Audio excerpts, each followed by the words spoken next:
Good morning, everybody. My name is Doug Ireland, and I am thrilled to be here for this occasion. It is the most significant thing that we do to honor our student athletes, many of whom look like they still could play. No question. Locky Locks, I'm not talking to you. No, I wouldn't want to run across you near the 50 or the goal line, that's for sure. But we are thrilled to recognize some of the greatest who ever did it at Northwestern this morning as they're inducted into the N-Club Hall of Fame. We are going to have a group picture. We already had one, but we're going to have another one at the end, and we're also going to bring up, at the end, we'll bring up all the past Hall of Famers. So this is a great time right now. If you've been previously inducted in the N-Club Hall of Fame, if you would just stand at this time, please. Stand just for a moment.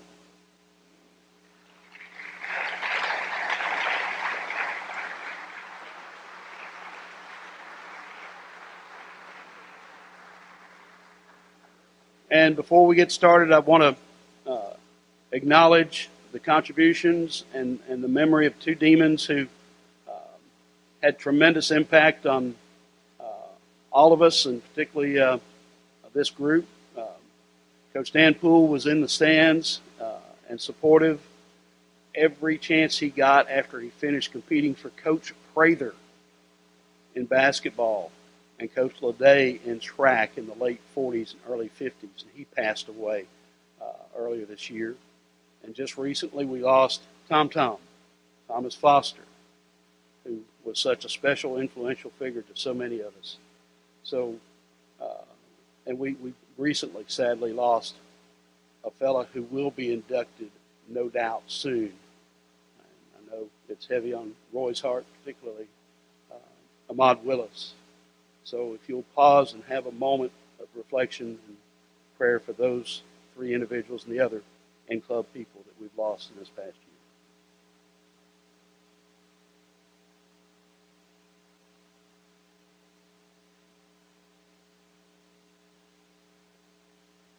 Thank you. It's a happy occasion, and I can assure you, if Coach Poole and Tom were here, nobody would be happier to see you guys. So let's get on with the show. I first want to acknowledge and have him stand up, our new president at Northwestern State University, the 20th president, Dr. Marcus Jones.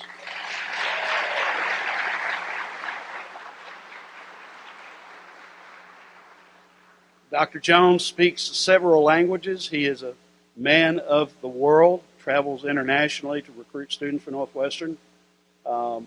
But as he speaks several languages, this morning he speaks none because he's lost his voice from all the talking he's done already on homecoming weekend. And our new athletic director has worked so hard on this, and before we bring Kevin up, I do want to acknowledge a man who gave his very life to Northwestern for 26 years as director of athletics, for another 6 years as an intern and assistant athletic director, and he's going to win for most colorful shirt this morning.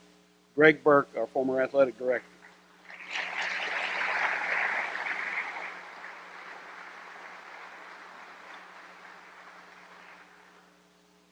The guy who's picked up the reins and has certainly had a lot of conversation with Greg, but has carved his own niche already, our dynamic director of athletics, Kevin Bostian.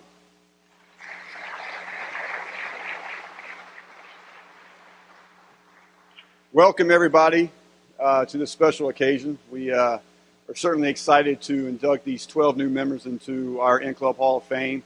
It's a very distinguished class. And looking at all the resumes and everything that everybody's done, it's pretty impressive.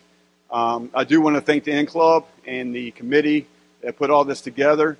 I want to thank Doug for your help with this. And I want to echo what you said, Doug, about Greg. Greg has been appreciative of all the efforts and time you put into this to help us. And it is your birthday today, so happy birthday to you as well. So, but on behalf of Dr. Jones and Northwestern State University, again, I want to welcome everybody. This is a deep and talented class filled with a national champion, multiple conference champions, All-Americans, as well as performers and personalities who changed the course of NSU athletics. For any student athletes that are in attendance today, if you see our Hall of Famers, please reach out to them, as they laid the foundation for which you are here today. They set the standard for where we want to be and where you want to go. So again, thank you all for coming, and we look forward to a great event.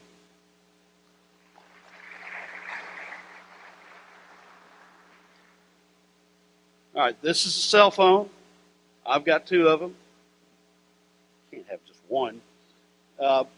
Take yours out and set it on silent, please, so we don't... That was very good. They have visual aids and auditory aids, I think, and it was very, very good. I also want to acknowledge another gentleman in the audience who is as Northwestern as it will ever get. Our former president, Dr. Chris Maggio, former coach and student athlete at Northwestern. Dr. Maggio's up here somewhere, all the way at the back, of course.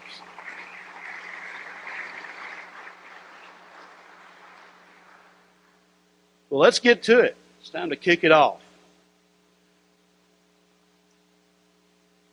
Our first honoree is a woman who fits the definition of trailblazer, who's fit the definition of a leader, who was a great competitor herself as an athlete and then as a coach.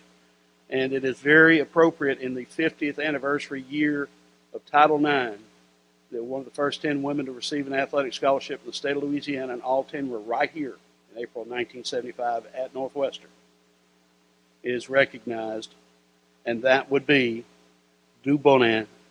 And to talk about Du, I know how to say Du, is Dwayne Bonin. So watch your screen.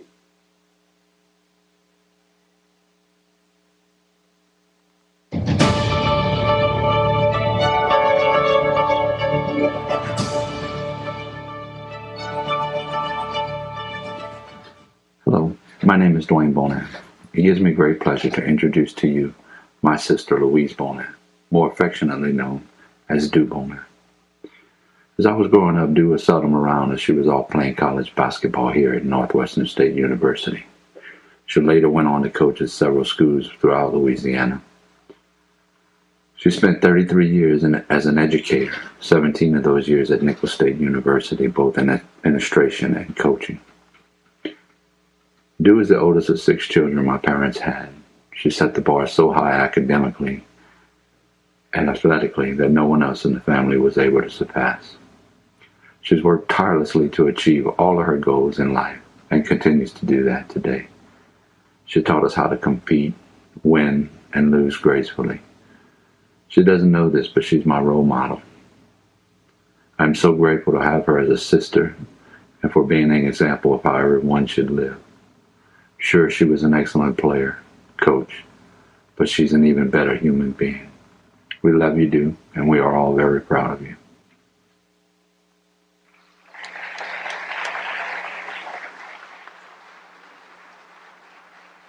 Ladies and gentlemen, Kelly Blunt is representing the N Club as a former student athlete, and Kevin, of course, is also representing the athletic department as the director of athletics. Let's welcome new N Club Hall of Famer, Du Bonin.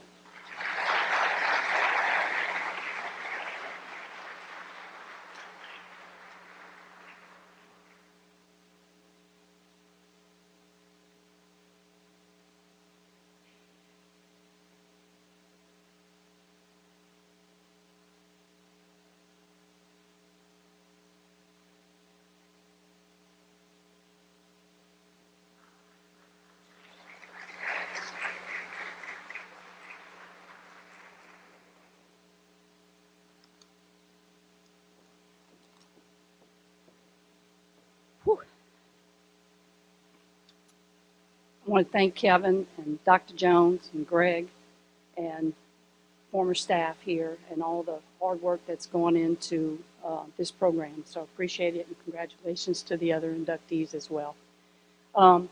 This is quite an honor. Dwayne, first and last, always, bro. Listen, you know, we talk about our hometowns as being where our lives begin. And for me, New Iberia is where my life began. but Northwestern State was where my real story started. In 1972, I made up my mind, I was a junior in high school, that I wanted to be a coach and I wanted to be a teacher. I wanted to coach, but I didn't know I had to go get a teaching degree first to be able to be a coach. And once I figured that out, I decided, I've got to find a university to go to. And one summer, prior to my senior year, my softball team and I were driving through Highway 1, just past the campus here. And it was late at night, and this campus was lit up, lights everywhere. It was the most beautiful campus, college campus I had ever seen. And I came home from that tournament that weekend and I said, Mom, I know where I want to go to school. I want to go to that university. Never saw it before, didn't know much about it. And how fortunate for me, I picked one of the best, if not the best, teacher college education program that probably in the region, maybe in the country at the time. And so I chose Northwestern State University as my university. And, growing up, all I wanted to do was play basketball. Pistol Pete was my idol. I learned all of his drills. I could pass behind my back. I could shoot a three-pointer before the three-point line even became popular or even in existence. And I could have gone to a lot of other universities closer to home, but I wanted to go away. I was, like Dwayne said, the oldest of 6 children, and it was my ambition to just go out on my own and do something for myself. And I was scared to death, honestly, and it was that fear that drove me to try to succeed every day. And I just didn't want to fail. So I just kept at it and kept at it. And fortunately, coming to Northwestern, we had an opportunity to play basketball. So second year here, we're going to give these ladies some scholarships. And we're going to reward them for their hard work. I'm 21, 22 years old. That was great. Helped me pay for my school the rest of the 3 years I was here. So it was a fantastic opportunity. And one that I am so proud of right now, because without Northwestern professionally developing me as a teacher and a coach, my life would not be what it is today. And as Dwayne said, I've spent a lot of time in a lot of different high schools and, of course, Nichols and the athletic side of things. But I learned how to be a teacher and a coach. And that skill that I developed is what has gotten me to where I am today. And I'm about to retire again, my second retirement in next year, the first in March of next year.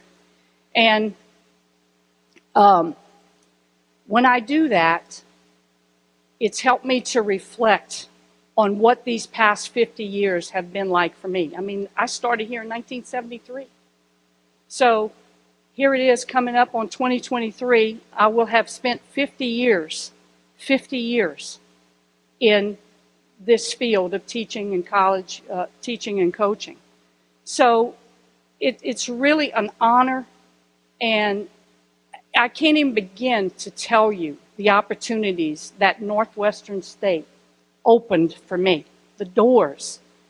And when you get into teaching and coaching, it's not about, you always hear about all the great things that the coaches and teachers do for you. What you very rarely hear about is what those student athletes and what those people that you come in contact with do for you. They shaped me. They molded me. I grew as a person, and it's all because of what I learned and my choice of coming to Northwestern State University.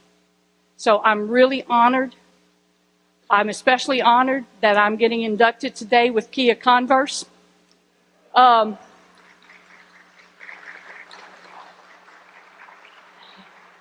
Kia played at Napoleon Assumption High School right up the road from Nicholls State University where I was coaching. And I recruited the heck out of her. And fortunately for her, she chose Northwestern State. And when I saw that she was being inducted today, like me, Nicholls was too close to home, just like the other universities down south were too close to home for me.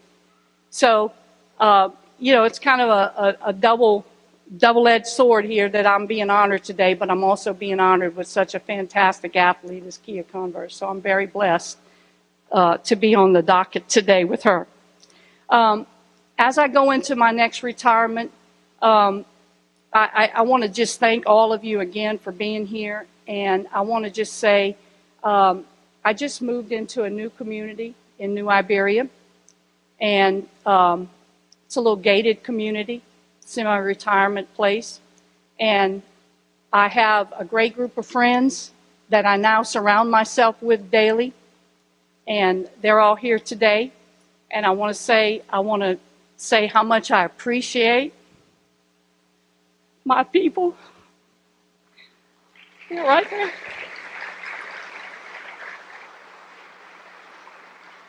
As we go into life behind the gate, I want to thank my special friend Karen for all her support and what she's done over the years. And of course, my brother and his wife, Billy Joe, thank y'all. And Dwayne, thank you.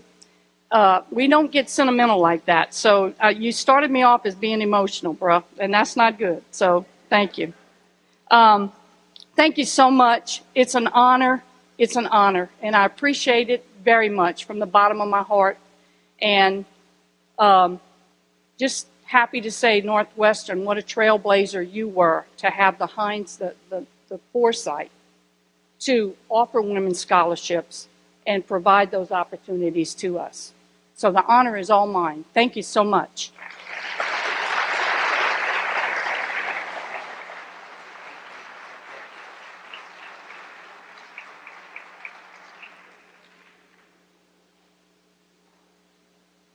Du Bonan. Now that said, D.O., I'm Irish.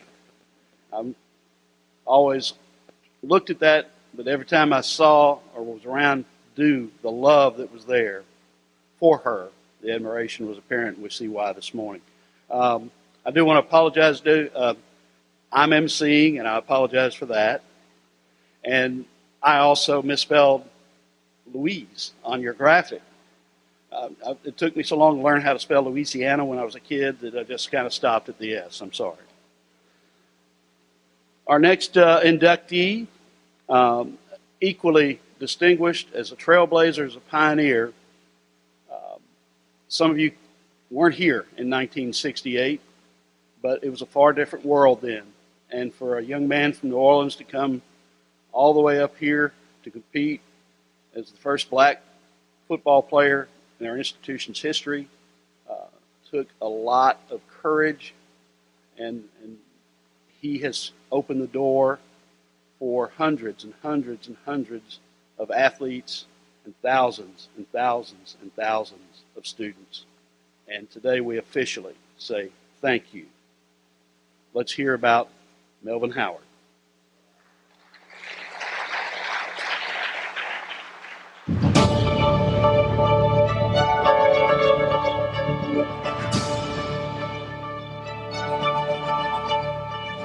Good morning. It is my absolute pleasure to introduce our next inductee, Mr. Melvin Howard. I met Melvin back in 2014. He just had happened to stop by the athletic offices after not setting foot on our campus for over 40 years. I was the assistant athletic director at the time, and Melvin came in looking for a copy of the 1968 Potpourri yearbook. While I did not have a hard copy of the yearbook, I brought him back to my office and I showed him how to access the digital archives online. In doing so, I searched for his name and up popped this photo. And he said, "Oh, by the way, I was the first black football player at NSU." I was so thrilled to have met him and, of course, began peppering him with questions. And he was so genuine and appreciative as I gave him a tour of the field house, showed him the Turpin Stadium, and he just fell in love with the campus all over again. We exchanged contact information, and I promised that I would send him a hard copy of the Potpourri yearbook if I could get my hands on one, and I did a few weeks later.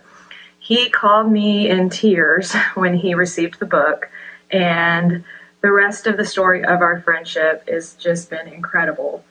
We honored him as a Demon Grade of the game later that fall, and it was only then that I learned the even more remarkable story of Melvin. He worked as an undercover police officer with the New Orleans Police Department, and at one point, an undercover member of the Black Panther Party. He actually lost his yearbook during one of his undercover operations where he had to abandon his vehicle and they set it on fire. He's still working for the New Orleans Sheriff's Department all these years later, and we have just stayed in touch and stayed really good friends. I am still so intrigued and inspired by his story. I had gone down to New Orleans to visit him shortly after we met, and he challenged me to a game of racquetball. And let's just say that if his racquetball skills are anywhere near his football skills, then I know he was a stud on the field. He had scholarship offers for Missouri and Michigan State, but he chose NSU because of the family atmosphere and the special culture that we had all of those years ago, and I believe we still have today. But what we're honoring him for today is not necessarily his skill on the field, but for the courage, the pride, and the humility that he showed when he perhaps unknowingly paved the way for future Demon Grades like Joe Delaney, Mark Duper, and Terrence McGee, just to name a few. As the first female pole vaulter and powerlifter at my high school during a time when they had to enter me into meets as a boy, I found a kindred spirit in Melvin and somehow can relate in a strange way to how he must have felt being the first African-American football player here at NSU. It's amazing to think that now, over 50 years later, we just finally elected our first African-American president in Dr. Marcus Jones. I'm very proud of the In-Club Hall of Fame for choosing to recognize Melvin in this way. He is someone who I'm so thankful to have met all those years ago and stayed in touch with now for nearly 10 years. Melvin, thank you for your friendship, your loyalty, and your service to NSU as a champion of diversity, equity, and inclusion. I am proud to call you my dear friend, and congratulations on your recognition today. Forkum Demons. Ladies and gentlemen, Melvin Howard.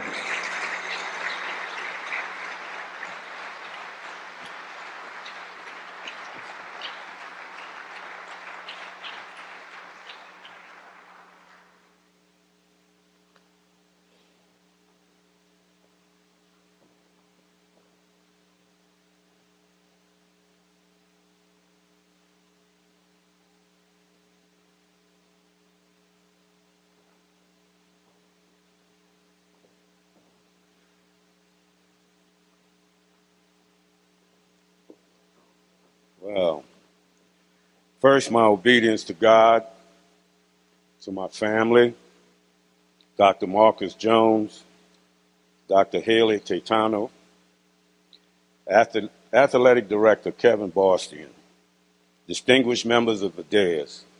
I'm honored to be here today because nobody hands you a dream.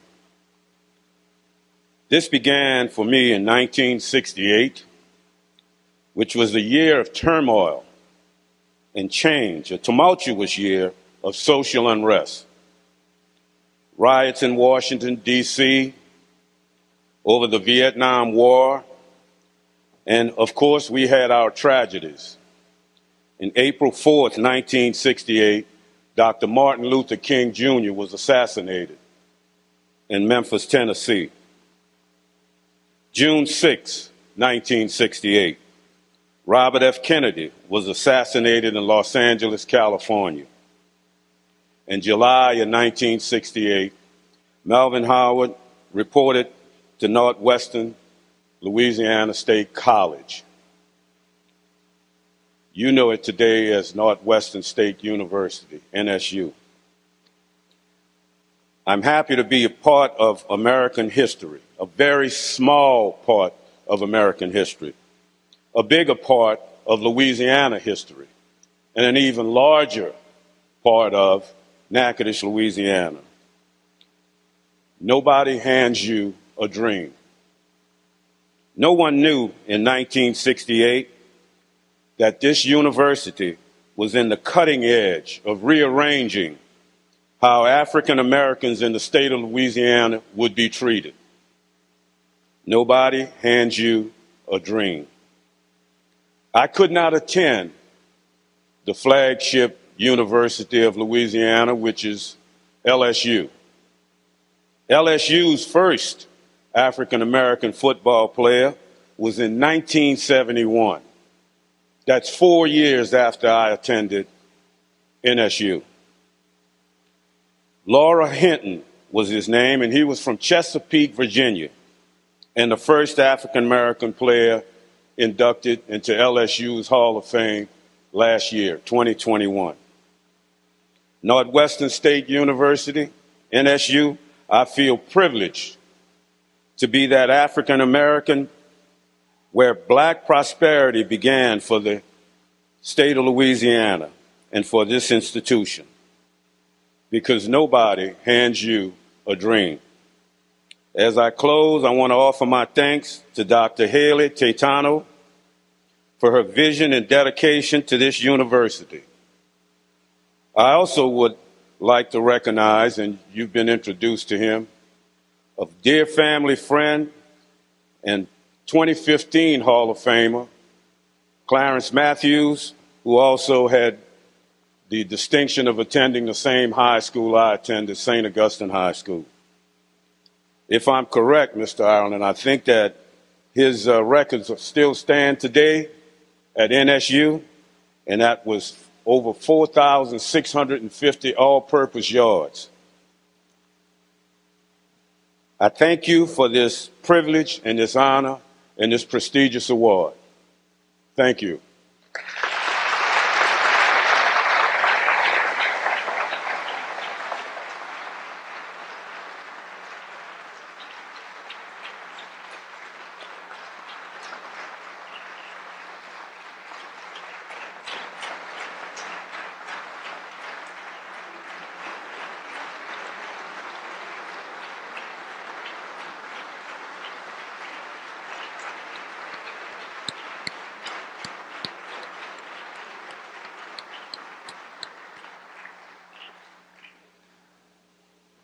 Okay, we've had our lump in throat moment. Thank you, Mr. Howard. We asked the inductees to do the impossible. They did the remarkable while they were here at Northwestern as competitors. We asked them to keep their remarks to 5 minutes. There's a water cannon situated up there, and somebody, I don't know who in the audience, has a trank gun, so that's one thing. But Mike Heimerman, would you stand up? Stand up, stand up, stand up. Mike is the enforcer of the 5-minute rule, OJ. You were around, Mike was around, you know, he can put anybody down. So when we thought about how to proceed with the order of speakers, I thought about Mr. Howard, and I thought about Roy Locks, and I could not imagine a better person to follow Mr. Howard than my friend, a great demon, Roy Locks. And to hear about Roy Locks, here's the video.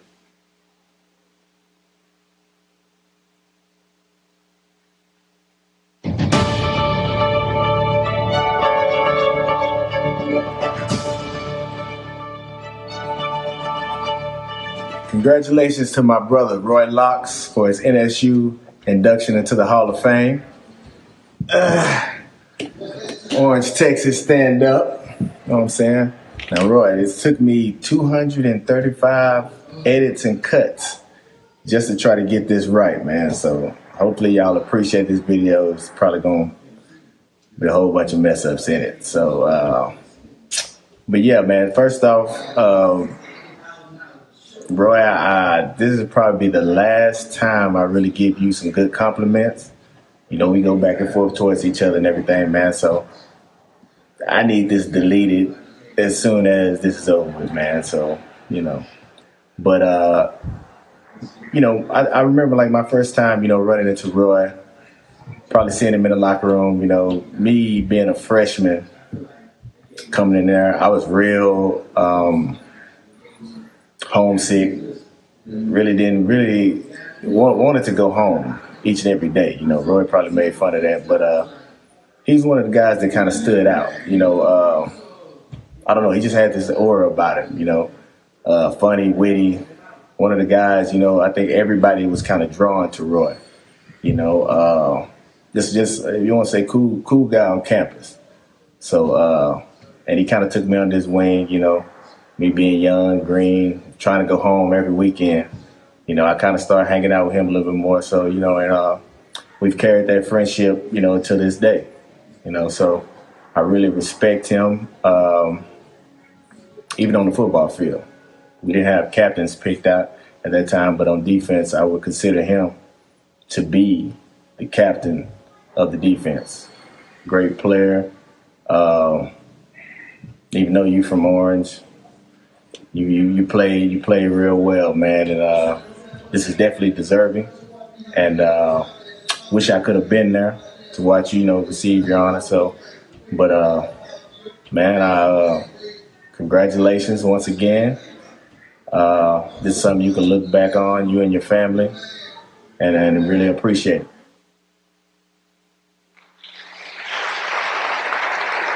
Ladies and gentlemen, in-club Hall of Famer Roy Locks.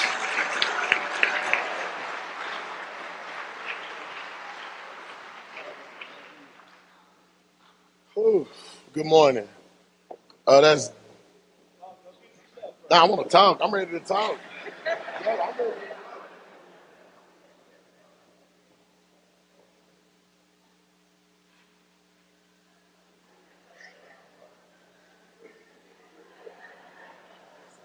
All right, now here we go.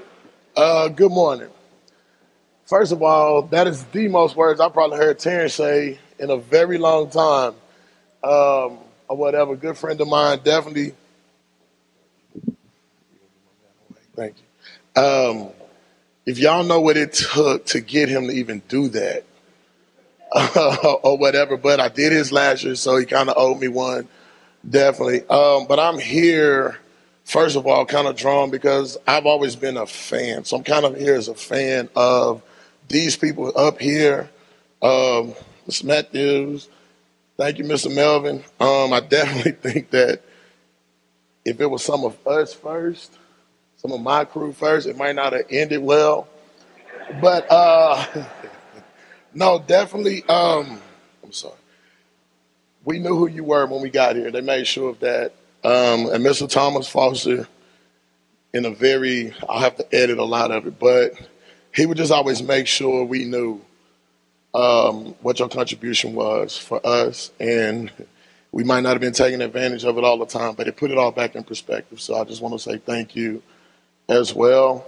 And like I said, just as a fan, when I saw Kia name on there, I didn't even go through the rest of the list. I was like, I know I ain't make it. Or whatever, because she's definitely one of them. I was able to watch Brittany practice and just put in work every day. Craig's my brother. We used to say Cliff was out there playing football on the basketball court. He was just so much tenacity. And whenever someone would say, hey, oh, Amanda, you would just think of this focus and this grit and this like that picture is who she was when the lights came on. Just to, kind of sum it up. Before I kind of move forward, I definitely want to acknowledge the Willis family. They're here today. They took time out for little old me to come see me with this thing. Ahmad was definitely my brother. I remember when I first met Ahmad, we were roommates on the road or something, and we're waiting, and he came out with like flip-flops and some shorts, and like his body was covered in nair or something because he was going to get himself together. But we can go to like a walkthrough or something. It was weird. We were two of the most opposite people you could put in a room, but we immediately had a bond that would last forever, and it's still going to go on to this time. Statistically, I would always tell people, I was just the best option because they were not going to run on the Ahmad side. So let's try this Laux kid out and just kind of see what he was.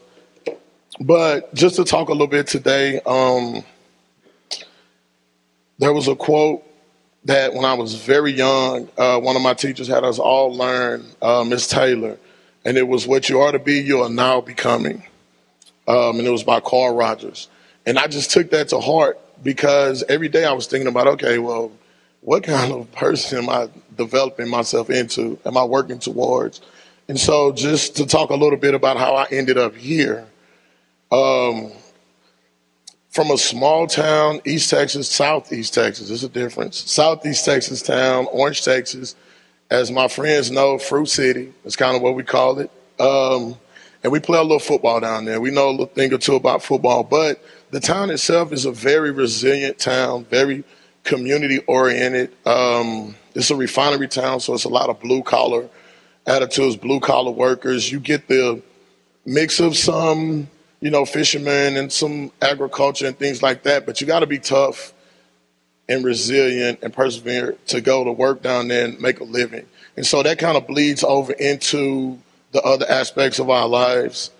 We're located downstream from a dam, so you have to deal with that at times. And of course, there's hurricanes. And so you just rebuild and reload and go back to work. And so growing up, it was always instilled in me to just make it happen. No excuses, make it happen. Whatever that was, make it happen. And I was, kind of raised on old morals and values. I mean, you were going to shake hands, you were going to honor your word, and you're going to be loyal. And those are just some of the things I took to heart. And on the football field, I did my job because I didn't want to let my teammates down. Whatever that job was, that's what I did. I never played the same position longer than a couple weeks at a time. But I was okay with that because that's what the team needed and that's what I needed. I was going to make sure I did my job because I knew on the other side of Mar was doing his job. I was going to do what I had to do up front because I knew the guys on the back end were going to be ready. I worked hard in the weight room. I worked hard in the film room just because I wanted to be prepared to I wasn't that person to let my teammates down. So the accolades for me, if you know anything about me, I'm like, okay, that was good. That was cool. But when I got the well-deserved comments and the congrats from a lot of people, those things really meant a lot to me and still do at this time.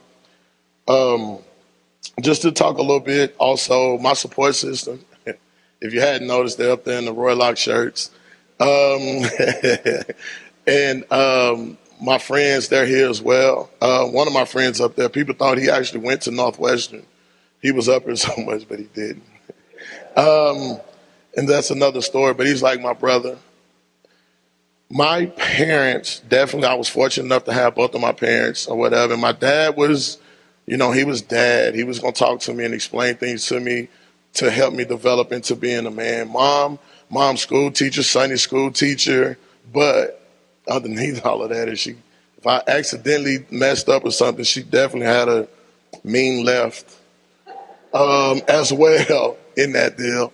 My uncle, my aunt, they're here. My aunt's my biggest fan. There's going to be shirts and buttons and posters and things that make noise and everything, but I definitely love them and thank them for that.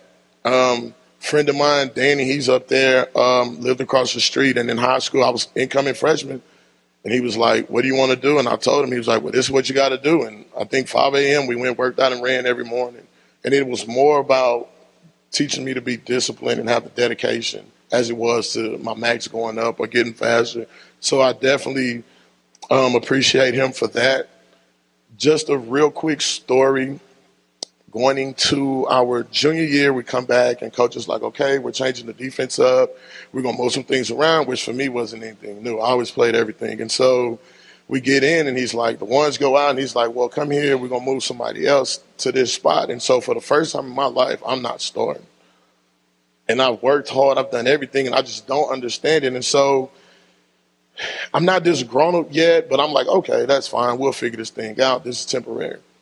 And so I keep working, I keep doing my thing. And so I go home one weekend before we really start, and I'm just talking to my people, and I'm kind of bringing it up to my dad, and he's like, "Did you did you tell him you was going to play for him?" "Yes, sir." He's like, "All right, that's the end of that."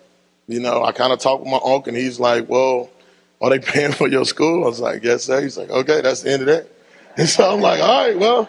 And it wasn't a transfer portal, any of those things at the time, but it was just kind of like, okay. And so Mr. Thomas Foster, who's no longer with us, and if you know anything about him, like I say, I can't use direct quotes of some of these conversations. But he just pulled me to the side one day and we sat down and talked, and he was like, "Look, if you feel like you should be playing, make them play you. Make them play you. Whatever you're doing, you're not doing enough or it's something." And so I took that and I ran with it.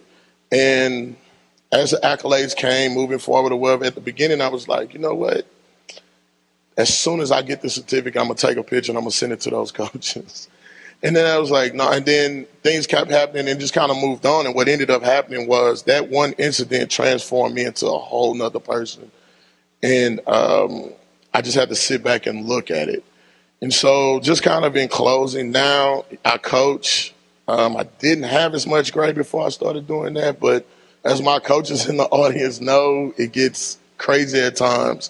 And so just as an educator and as a coach, first of all, I want to apologize to Coach Goodwin, Mike, a couple people, Ed, I'm sure we gave you the blues a few times. I apologize because if I was anywhere near what I coach now, I definitely apologize for being there.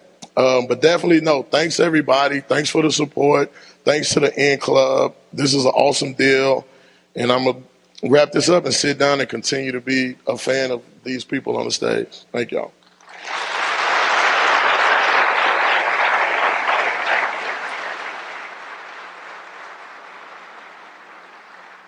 Haley, thanks for jumping up and adjusting the mic. It was set at hobbit height, and all of a sudden people got taller. Apologize. Next inductee is a woman who did a lot of talking with her bat. And it was an amazing career on the Lady Demon softball diamond for Erin Mancuso. And she also met the love of her life, who happened to be the team manager. And hopefully, if we're all lucky, at some point, Erin will cook for us, because she cooks apparently just as well as she hit. Erin Mancuso, let's hear about her.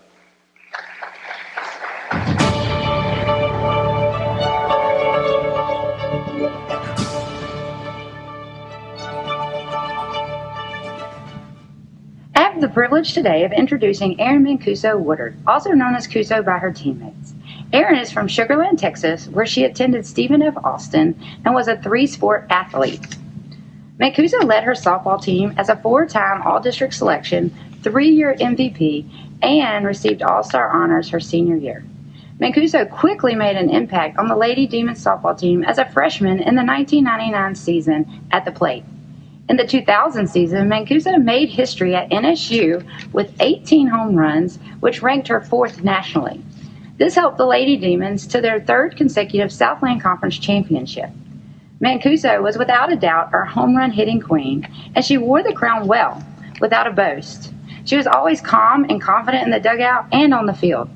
Mancuso left in 2002 holding the records in slugging percentage, home runs, and RBIs. And she was a three-time All-Southland Conference Tournament selection. This is without a doubt why she was selected as the N Club Hall of Famer. In addition to these accomplishments, Mancuso was an amazing teammate, roommate, and friend. Her cooking skills kept us fed and happy. As our chauffeur, there were even early morning practices in winter where we had to hold our heads out the window because we didn't have time to defrost the windshield. I could go on and on about the memories we made at Northwestern State, but instead I would like to say huge congratulations to Erin Mancuso Woodard on your Hall of Fame induction.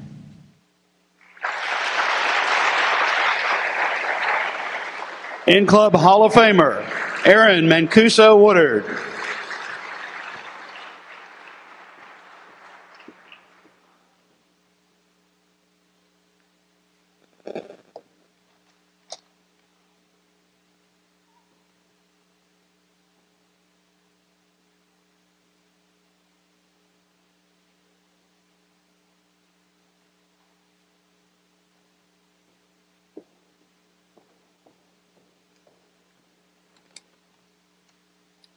Good morning.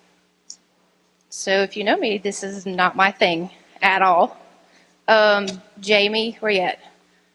So it's really funny that you mentioned that story because I was going to mention the same story because we were running late for workouts. First, I want to congratulate everybody else. Y'all are all truly deserving of this. And it's my honor to accept this. I'd like to thank the university, the NCLO committee, who thought what I did on the softball field was worthy of this. I love softball. I would still play today if they'd let me. So I just get to coach now. That's what I get to do. So I try to play out there with them a little bit. Brad says I'm not allowed to do that anymore because I tend to hurt things. So I just get to coach. But I love it. I do it every single day. Again, I would play if they would let me.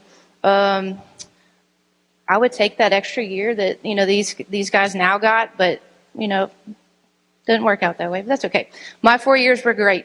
I got to play with a lot of awesome people. Some of them are here today. In fact, quite a few are here today. Former coaches are here today. Jamie and I were roommates. I didn't have the best roommate when I got here. Unfortunately, she didn't like where she was. My roommate kind of flunked out of school, actually. And so Jamie moved in, and that was great. We were on the same schedule. We'd go to practice together. We were late to workouts. But she became one of my closest friends here. We had lots of tough practices, lots and lots of running. I do not like to run, okay? We had lots of running. We jumped the wall. I don't know if everybody here jumped the wall. Did everybody that was here jump the wall? I think Greg Burke jumped the wall. Didn't you jump the wall? A few times that I can remember. We jumped that wall before every game. Pulling the tarp. Windy days were pretty difficult, but they were also some of the funniest days. Pulling the tarp. There were some days that we may or may not have answered that phone call to come pull the tarp. Because, there were no cell phones. You couldn't track people down. We traveled to a lot of different places. We played a lot of different schools, played a lot of softball, won a lot of softball games. We had some very interesting bus rides, some very interesting bus drivers. And like I said, won tons of games. I've gotten a lot out of this game, a ton of stuff out of the game of softball. I've made lifelong friends. I have a ton of memories from playing here, a ton. And I wouldn't trade any of it. I would do it all over again if you asked me to. I'd like to thank the university and the N Club again. I was pretty surprised when I got the call.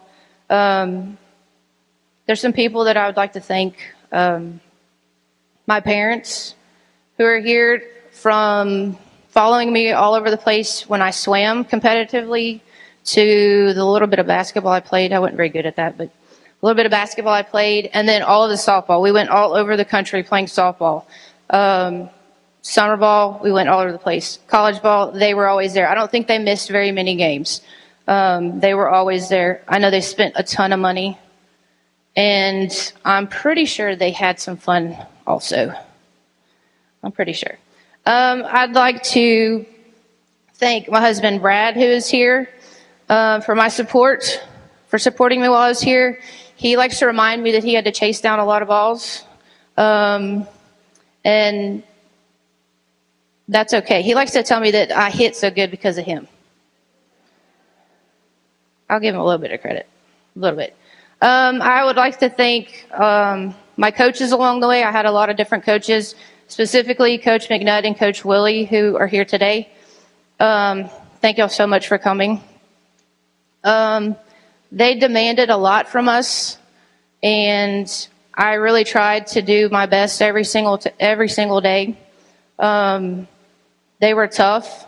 They were fair. A lot of what they instilled in me, I've taken to my coaching career, and I try to hold people accountable. We try to demand the best from our athletes as well.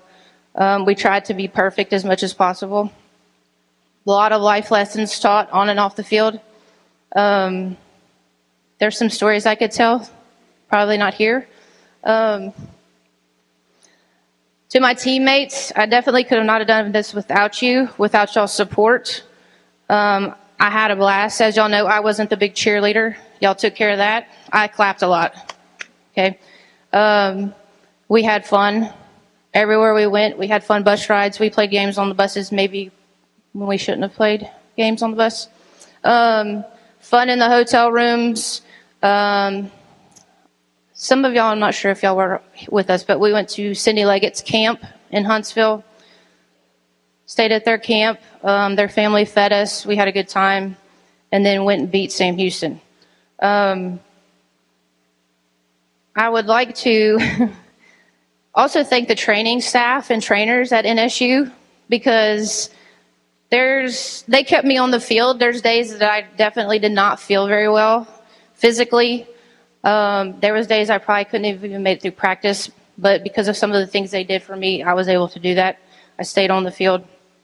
Amanda, I'm so proud that I get to be inducted with you. I'm so happy for you. Greg Burke, you are a pretty awesome athletic director. You're very supportive, always supportive, came to as many games as I can remember.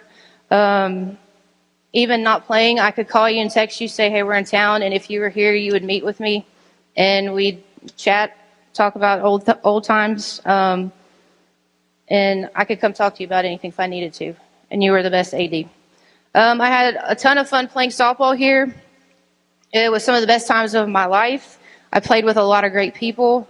Thank you so much for everybody that supported me along the way, and for this great honor, being an in-club Hall of Famer. I love y'all. Thank you.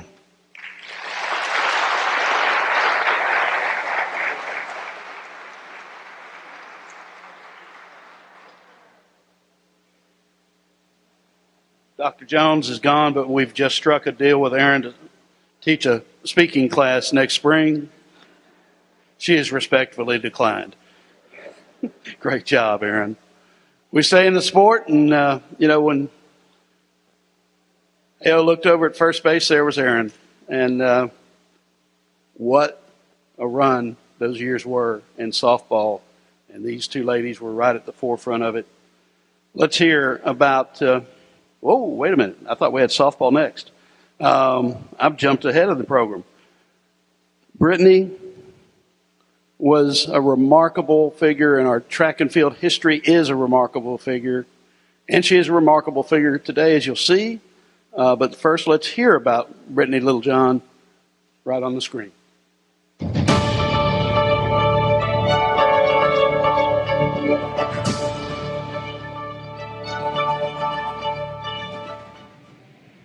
Hello, my name is Brett Bonifants, and it is an absolute joy and pleasure for me to introduce my wife, Brittany Littlejohn Bonifants, as a member of the 2022 class for the Northwestern State Athletics Hall of Fame. She was an absolutely amazing athlete. She was 5-time conference champion, a 3-time national qualifier, a school and a conference record holder, as well as a 2004 All-American and 2004 Olympic Trials qualifier. But that is really just only a small part of who she is. She's also an amazing mother, the best wife a man could ever have, and she was the 2022 Louisiana State Teacher of the Year. She excels at everything she does, and now she has the opportunity to be in the running for the 2022 National Teacher of the Year. It is a joy for me to be able to experience this with her, and I'm very excited for her. So I'm taking this opportunity to introduce my wife, Brittany Littlejohn Bonifants.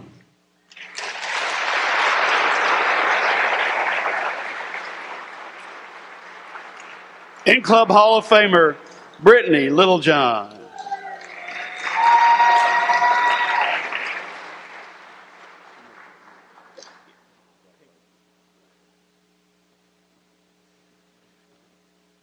In the many years of In-Club Hall of Fame inductions, this is the all-time best dress.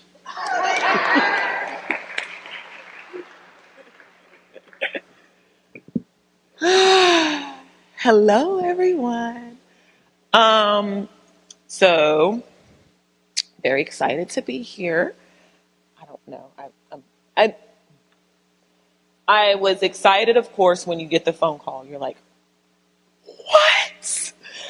I was even more excited when I saw who else was on the list, because like, that's my teammates. Roy and I were on the same team. Pitt and I were on the same team. Greg and I were on this. I didn't play football, clearly. We ran track.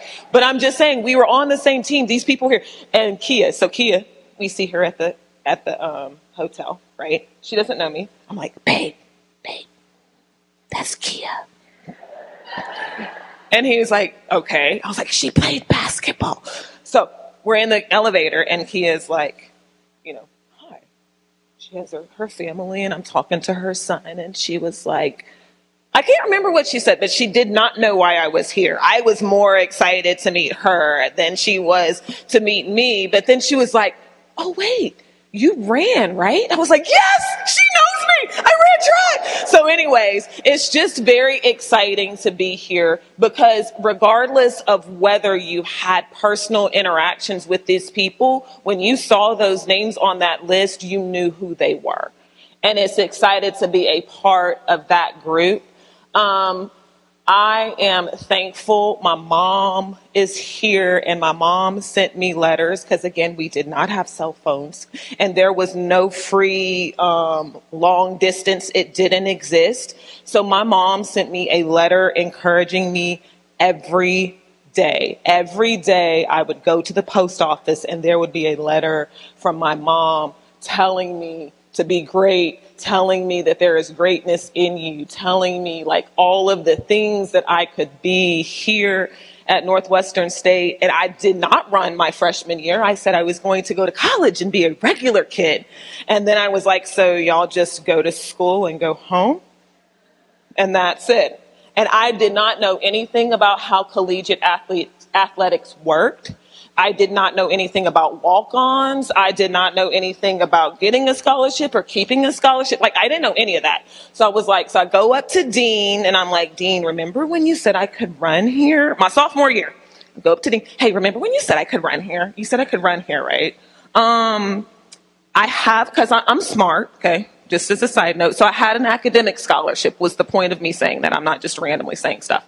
So it was like, I don't need the scholarship, but can you run without being on a scholarship? I just kind of want to run. And he was like, yeah. So I start running, okay? And then I find out that they have this thing called conference. I had never heard, again, my family has athletes, but they did not do athletics in college. So I know nothing about college athletics, okay? So I find out about conference. I was like, so conference is kind of like state. And they're like, yes, conference is kind of like state. So I was like, okay. And I remember being at the University of Houston, and there was this lady who was practicing for the Olympics, and she saw me practicing hurdles and was like, oh, you're really good. I think that you might win. I was like, oh, this Olympian thinks that I might win. And I convinced myself that I could win. In that moment, that lady told me something that changed who I was as an athlete. And that, I feel like, is what Northwestern State did for me. It taught me that the sky was the limit, and that there was nothing that you couldn't do. And I have made it. My husband talked about me being a teacher. I coach track, of course, but I have made it as a result of Northwestern State, my mission to be that person for someone else, and to teach them that the sky is the limit and that they can do anything. So I thank all of you. I think my mom is here. My husband is here. I met him running track, by the way. He ran for Nichols. We met at a meet at ULM. He was like, congratulations, little John. I was like, who are you? But anyways, we met that day. We got together years later, and we've been together ever since. And I thank y'all. I'm excited to be here. I'm excited for all of the people here. I thank you, Greg Burke. Everybody knows Greg Burke. He made sure he knew his athletes, and he made sure he stayed in touch with his athletes years and years and years later. And Haley was on my track team. I'm telling you, oh my gosh. Okay. So anyhow, I'm going to let y'all go. Thank you. I'm excited to be here.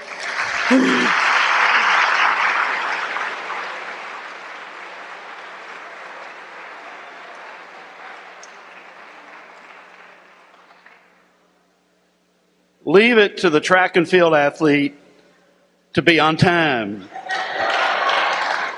5 minutes, 4:54, y'all.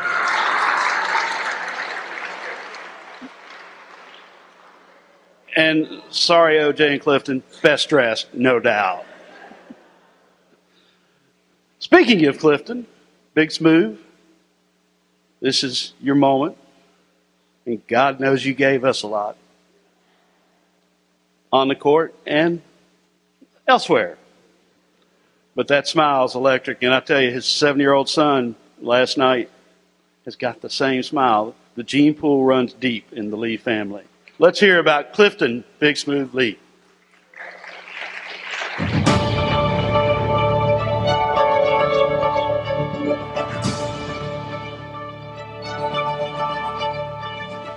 Clifton Lee, Big Smooth. We were looking for a guy. We found him right down at Northwood Lena High School. Somebody to come in and help replace guys like Michael Byers-Dawson, Chris Thompson, Josh Hancock, Chris Lynch, Alan Polk, Ryan DuPlessis, Gerald McCray, Corey Wilson, and Melvin Roberts. Clifton couldn't do it by himself. He had some great players along the way with him: Tyrone Mitchell, Jermaine Wallace, Jermaine Spencer, Alphonse Dyer, DJ Ross, the late Keenan Jones, the late Marcellus Ross.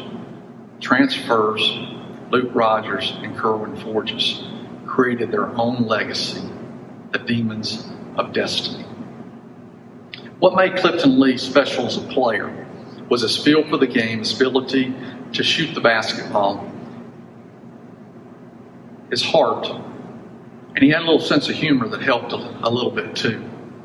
Clifton's greatest attribute, however, was his willingness to sacrifice his stats for the good of the team. The MVP of the team was the team, willing to give up time on the court to stay fresh and be effective over the long season. Fast forward to 2004-2005. Southland Conference co-champions, runners-up in the Southland Conference tournament. 2005-2006, they bounced back from that tough loss to Southeastern to go 18-1 in the league, winning the league championship and winning the conference tournament in Prather Coliseum in the Southland Conference tournament. Along the way, they beat Mississippi State, they beat Oklahoma State, they beat Oregon State on the road. In their win over Big Ten champion and 3 seed Iowa, the Demons were down 17 with 7 minutes to go, much like the deficit that our Demons faced on October 1 in football against Nicholls State. Clifton, like so many times, led the charge, having 4 threes and 1 dunk shot down the lane during the run to help the Demons to victory over Iowa. What a player, what a person, what a friend. The proudest moment concerning Clifton for me was the fact that he showed so much discipline to come back to school after his pro career and his service to the U.S. Navy to complete his degree. Clifton delivered against Iowa and finished the deal by graduating. Thank you, Clifton Lee, for your contribution to the Demons of Destiny and NSU. You are a Hall of Famer.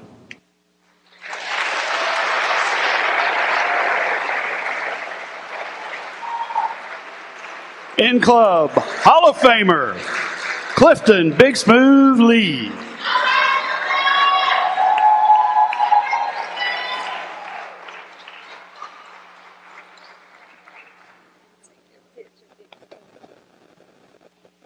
Now, if y'all were watching Coach Mike, you know he's a very bland and unemotional guy who never cries. That was the funny thing. We all expected him to cry during the video, so those pauses were not him looking for the script, although his eyesight's not as good anymore. Those are him getting choked up thinking about this guy. Clifton Lee. Good morning, everyone. First, I want to thank God for blessing me with his talents and placing people in my life to help me along my journey. And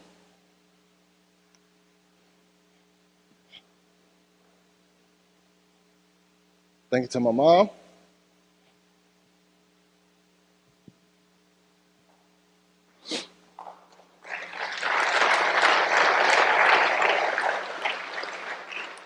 That lady right there, she sacrificed so much so we could have. I watch her go without for years at a time, buying herself clothes, shoes, just so I could have basketball shoes and school shoes. Money in my pocket to eat after games.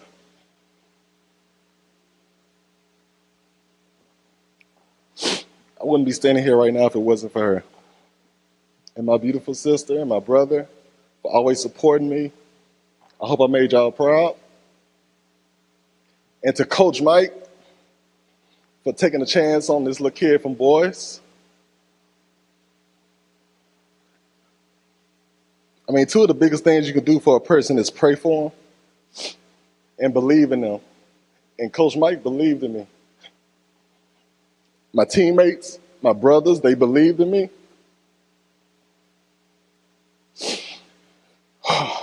Man.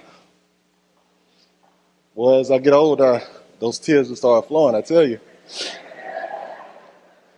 But to lighten things up, man, I looked at the list and I played with a lot of people here, like Brittany was saying and like Lot was saying. And it's like, I know them. And it's like, I was fans of like Kia. I wore the same number as her. Brittany, I mean, she was like one of the best hurlers I ever seen. Tracy, Pitt, Craig. Man. I'm like, how can I be on there? And I know it was just a product of my brothers, the Demons of Destiny. Every time that they see my name, they know that the Demons of Destiny are being recognized. Our brotherhood was second to none. We didn't call each other's mothers Mrs. Mary or Mrs. Jaleda. It's mom. We had so many moms on the team. And then just to build up off of that, our Hoop Squad family. And when we said Hoop Squad, a lot of people thought it was just us on the team. But Hoop Squad was everyone who believed in us. For my freshman year, the youngest team in the nation, 6-21. Whew. I just wanted to go home, man, 6-21. I don't know how Coach Mike even stuck around after that. But for all the people who believed in us and stuck with us then, they were a part of our Hoop Squad family. We probably had the only team in the nation who got chewed out by a coach's wife, a secretary, a professor.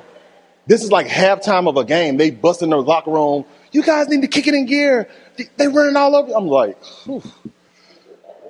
But it was all worth it. Now we all really embraced it and relished the opportunity to get on the court and just prove the doubters and prove the people who rock with us from the beginning. Like just let them know that they was on the right team. And I just want to give a special shout out to Dr. Maggio, Greg. You guys are there for us, man. It's like to have an AD like personally know your family. Natchitoches was just like something special, man.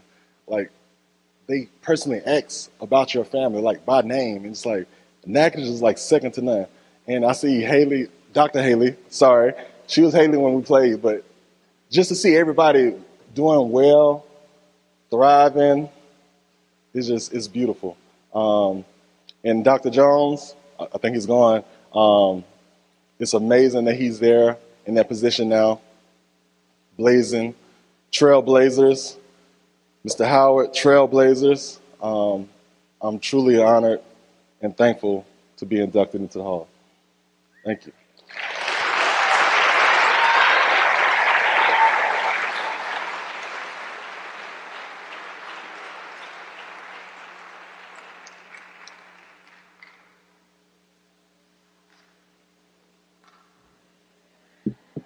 Okay, yeah, that's better.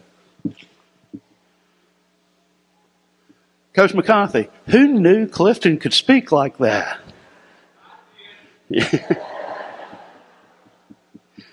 God bless you, brother. Special times. Now we get to another loquacious softball player. You know, I don't know, maybe it's the game. You don't have time to talk a lot between pitches, but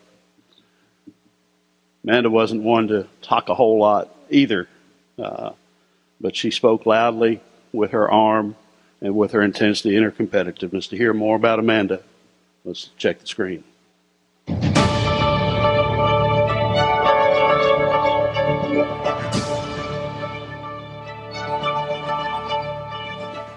My name is Jenny Reeves, and I'm honored to be here today to introduce my best friend and my pitcher, Amanda Ortego Henley. So Amanda and I started playing ball together when we were 6 years old. Our moms actually coached us in T-ball, and we played together from that point up through tournament ball and all through high school up until we went to college. Where I ultimately decided to sign with LSU. Amanda's stats while here at Northwestern speak for themselves. But let me tell you a few things about Amanda that you may not know. When Amanda decided to be a pitcher is when I decided to be a catcher. And from that point on, we decided no one would be better.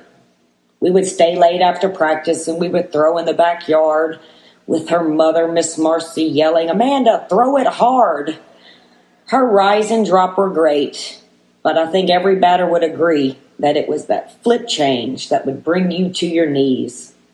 She has taken line drives off her shin and got back up and finished the play. They would ask if she needed to come out, and she would be like, "No way." It is no secret that Amanda is a pitching machine, but has also played first and could dig a ball like you have never seen. Although our goal was to play college ball together, we ended up in the NCAA regionals battling each other. When I heard Amanda was taking the mound, I knew we were in trouble. Although I would like to add, I did get a stand-up double. But she held us for 10 innings, but we ultimately won the game. But everyone in Tiger Park that day knew her name. Amanda, it was a pleasure to be your catcher, and I am so proud of all that you accomplished while here at Northwestern. And through all of the adversity that you had to go through in high school, you rose above. And look at you today, a true Hall of Famer. So everyone, please join me in introducing your 2022 Hall of Fame inductee, Amanda Ortego Henley.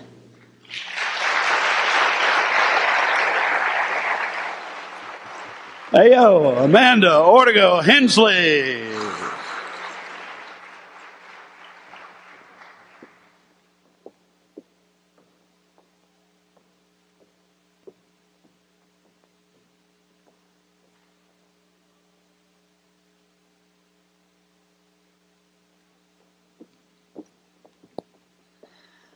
Hello. I think I'm more nervous about this than I ever was about actually pitching a game. I do feel very blessed to be here today with all of these other inductees and outstanding athletes, especially my teammate Erin, who was, not one for many words, but I do remember very well when she'd make an out at first base and she'd come to the mound and she would hand me the ball and she'd just say, "Let's go, Ayo." And that those few words from her meant a lot to me. So through this journey, there's been bumps in the road, but I know it was part of God's plan, and I feel I was meant to be here. So without going into my entire life story, I do want to point out some really important moments. So the story I've been told is when I was born, my mom, Marcy, looked at my dad and she said, "Craig, it's a girl. I can finally coach." So, but what mom didn't know is I didn't actually take after her natural ability.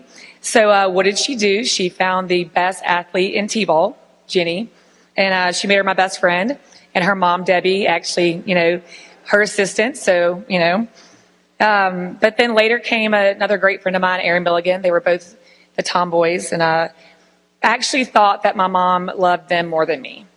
But my kids actually call my mom and my dad Mama and Papa, and they actually refer to Jenny as Mama's favorite.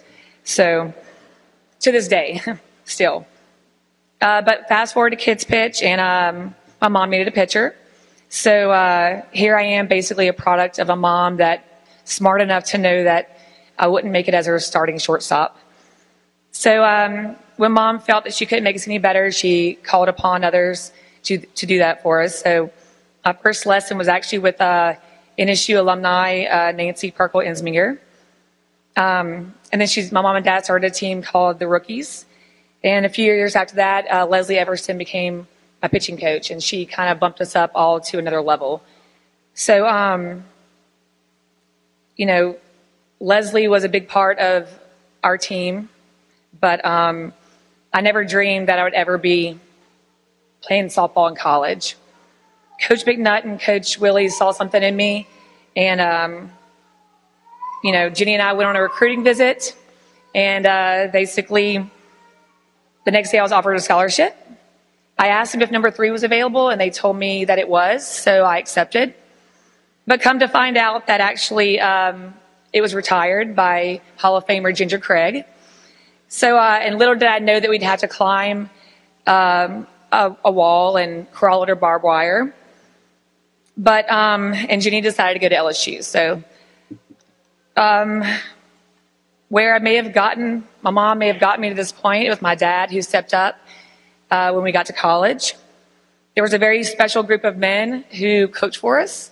One in particular, Mr. Lane Miller, who kind of led the way.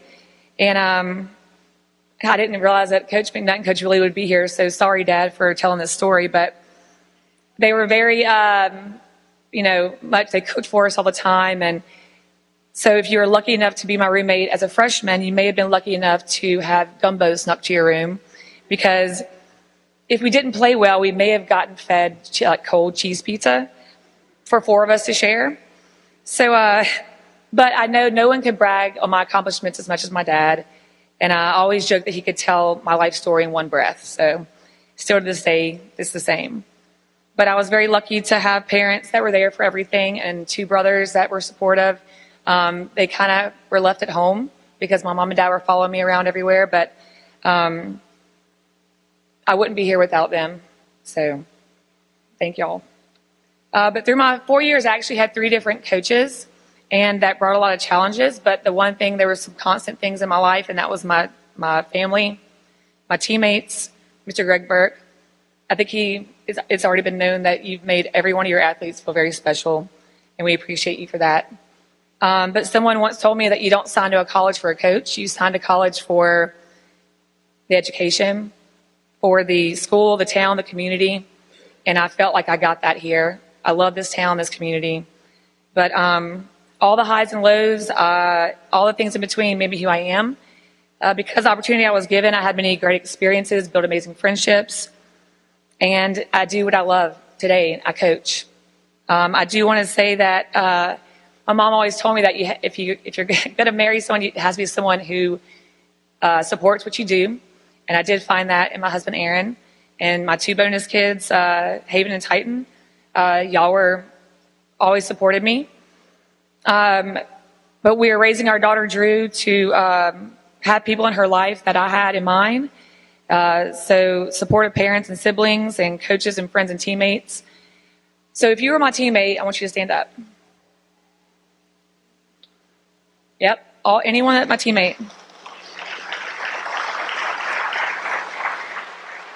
I may be here as one person, but I wouldn't be here without all of you. So from the bottom of my heart, of course I cried thinking of y'all.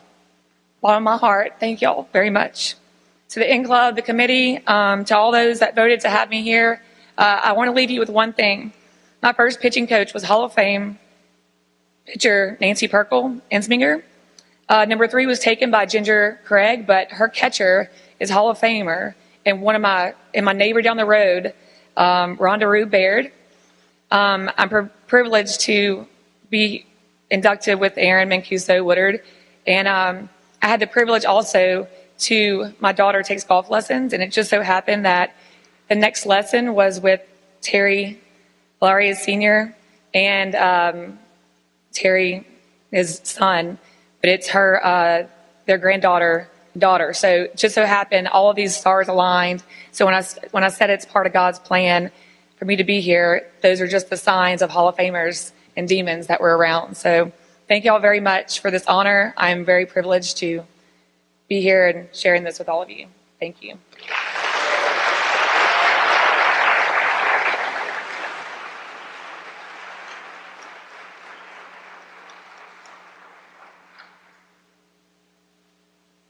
It's amazing how it comes full circle, isn't it?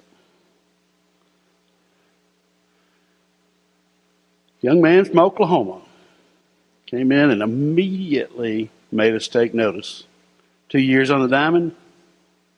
Not many get in after just 2 years as a demon, but O.J. King did. Let's hear about it.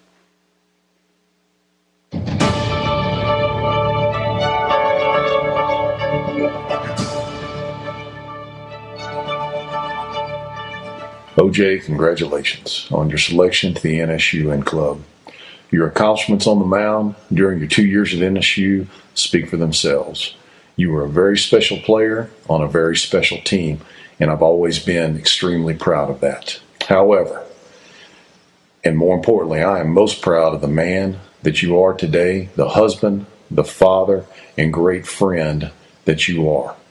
I look forward to your induction on the 22nd and sharing in this occasion with you, Lenz, and Landry Sky. Again, congratulations, brother.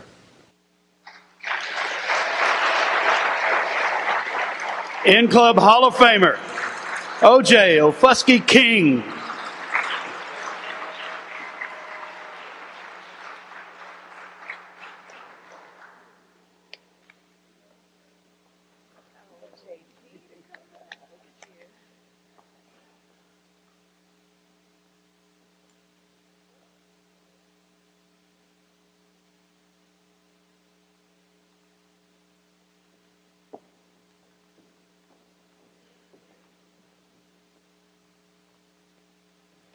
Wow. For some people who don't like to talk, some of these other recipients like to talk. Well, first off, I'd like to take some time to say thank you to the committee. Thank you to previous coaches, Coach Davis, Coach Gaspard, Coach Cohen, for taking time and then spending with myself and my teammates to make us better baseball players and better men. I'd like to also say thank you to Coach Barbier for having me and my family back and treating us like family. To my wife, Lindsay, my daughter, Landry, love you very much. Mado to the Muskogee Nation of Oklahoma for helping me achieve academic success. There's so much that I could say about Northwestern State.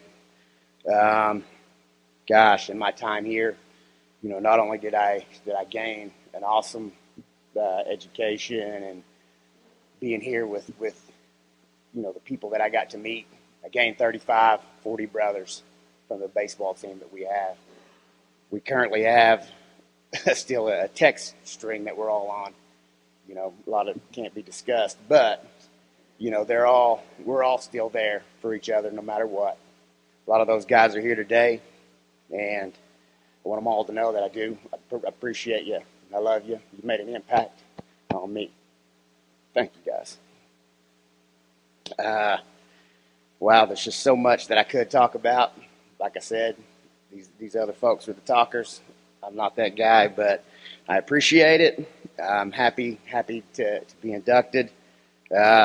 Northwestern State will always be a part of my life, and I can now say that I'll forever be a part of Northwestern State. Thank you, guys. Welcome, Demons.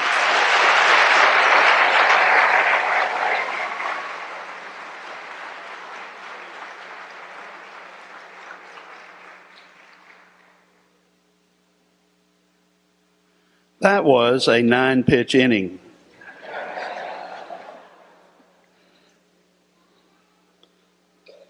just as you knew it would be. He had some of those, that's for sure. Another guy who wasn't here long, but made a lot of impact while he was. And what gets overlooked because of his sensational football year with the Demons is his track exploits as javelin thrower.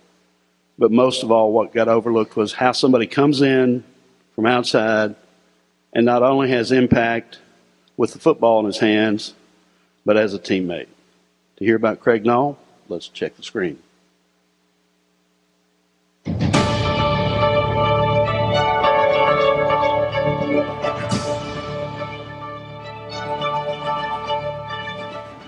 Good morning. When Craig asked if I would introduce him to you all, I immediately got to work by watching several NFL Hall of Fame introductions, and then I started writing. Before I knew it, I had about 15 minutes written down, and later was told that I only had 60 to 90 seconds. So to make a long story short, which I'm not good at, honestly, it gives me great pleasure to introduce Craig Nall as one of the newest members of the NSU Football Hall of Fame. Craig is the son of the late Malcolm Nall and Susie, who is here with us today. Craig is married to Amanda Crane, who he met while he was here in school, and they have two sons, Matthew and Mason. Craig joined the NSU Demons in 2000 for his senior season after transferring from LSU. When Craig arrived at NSU, he quickly earned the starting role as the Demons quarterback. In just one season, he broke the single-season passing record and put his name as one of the top quarterbacks to play for the Demons. In 2001, Craig was drafted by Green Bay in the 5th round and spent 4 years there before signing with Buffalo. From there, he went back and forth between the Texans and Green Bay. In all, he spent 7 years in the NFL, and if it wasn't for his opportunity here at NSU, none of this would have ever happened. Obviously, he made the best of his opportunity while he was here. Craig is currently living in Dallas, Texas, where he's involved in commercial real estate and is coaching local high school quarterbacks, preparing them for their college careers, as well as coaching for the Elite 11 organization established by Trent Dilfer. Ladies and gentlemen, please welcome Craig Nall.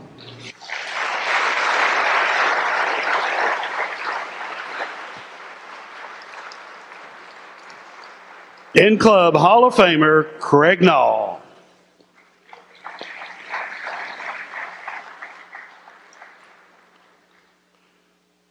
I don't know if you've ever been in a place where there are a lot of people and it got real quiet all of a sudden. If you were there in Missoula, Montana, and 23,000 people are going nuts, Craig throws a pass to Nathan Black. It was silent as church. Craig Nall.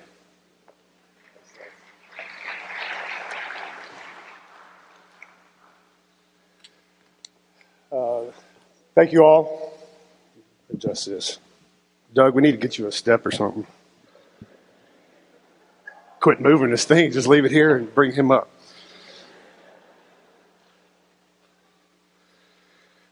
Thank you all for being here. Good morning.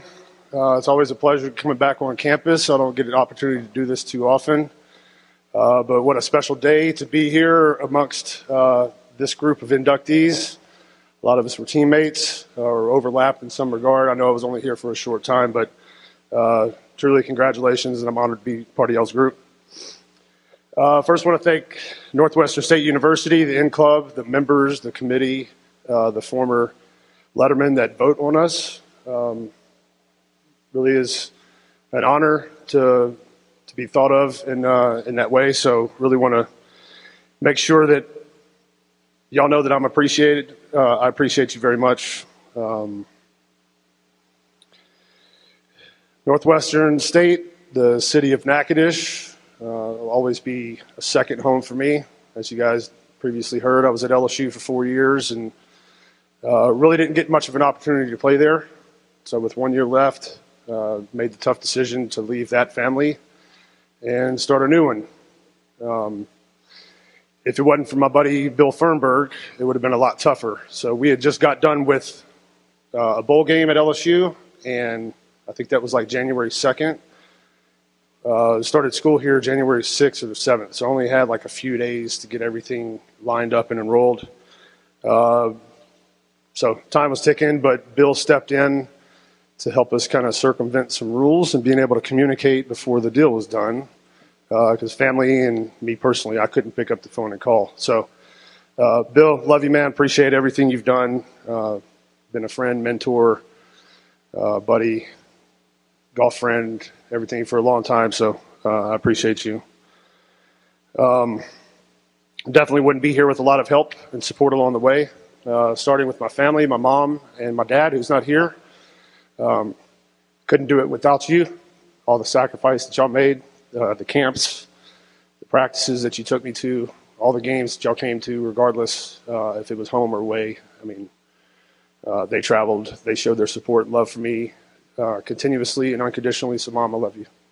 The rest of my family that's up there, my brothers, my two boys, y'all made me a dad, and it's one of the great honors of my life. I thank you for being here, and I love you very much. So talking about coming here, I had a lot of hours. I was about 30 hours away from getting my construction management degree at LSU when I made the decision to transfer. And if I wanted to stay in that curriculum, I was going to have to pass 17 hours in the spring and 10 in the summer just to be eligible. And I was like, no offense, but I didn't come here for a degree.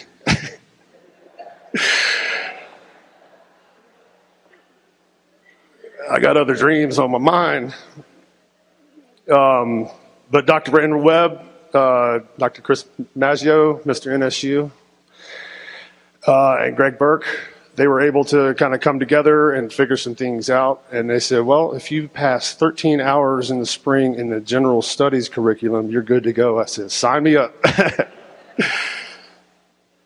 So thank you. Without you guys, Greg, I know you've been a friend ever since I've met you, coming to Dallas quite often and sit down, having coffee. Appreciate all you do.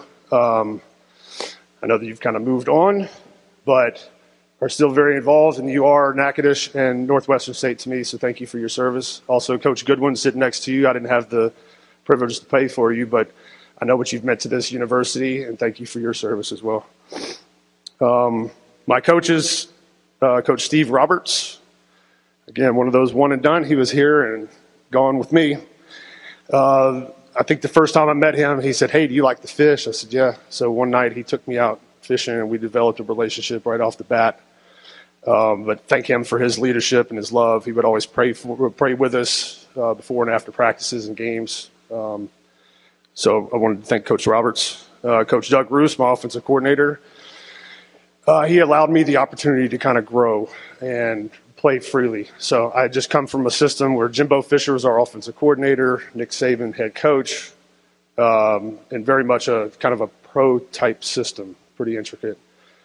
Well, I come here and asking Coach Roos about protection calls and audibles and things like that, and he's like, well, we don't have none of that. I said, well, what if they blitz from this side or whatever? He's like, just make a play. And I'm like, all right. So I was thankful it just kind of freed me up. Not that I didn't have to study. I just didn't have to study as much. But it allowed me to go out there and kind of play free. But you talk about making an impact. Coach Roos and I connected recently, and he tells this story about I had gotten hurt in the Sam Houston game, fractured my knee, missed the whole second quarter. Played the second half, but then they realized that it was an injury. They put a brace on me. I missed the next 2 weeks. Well, one of those weeks we're at Elon, North Carolina, and I'm doing all the signals. And Kevin McGee was in there playing. And during the course of the week, we had come up with a special play. And if we get the opportunity, I was like, Kevin, I'm going to call it. Just be ready. He said, okay. Well, sure enough, it's like, I don't know, 2nd and 2. And Coach Roos calls the play in to me, and I signal our special play.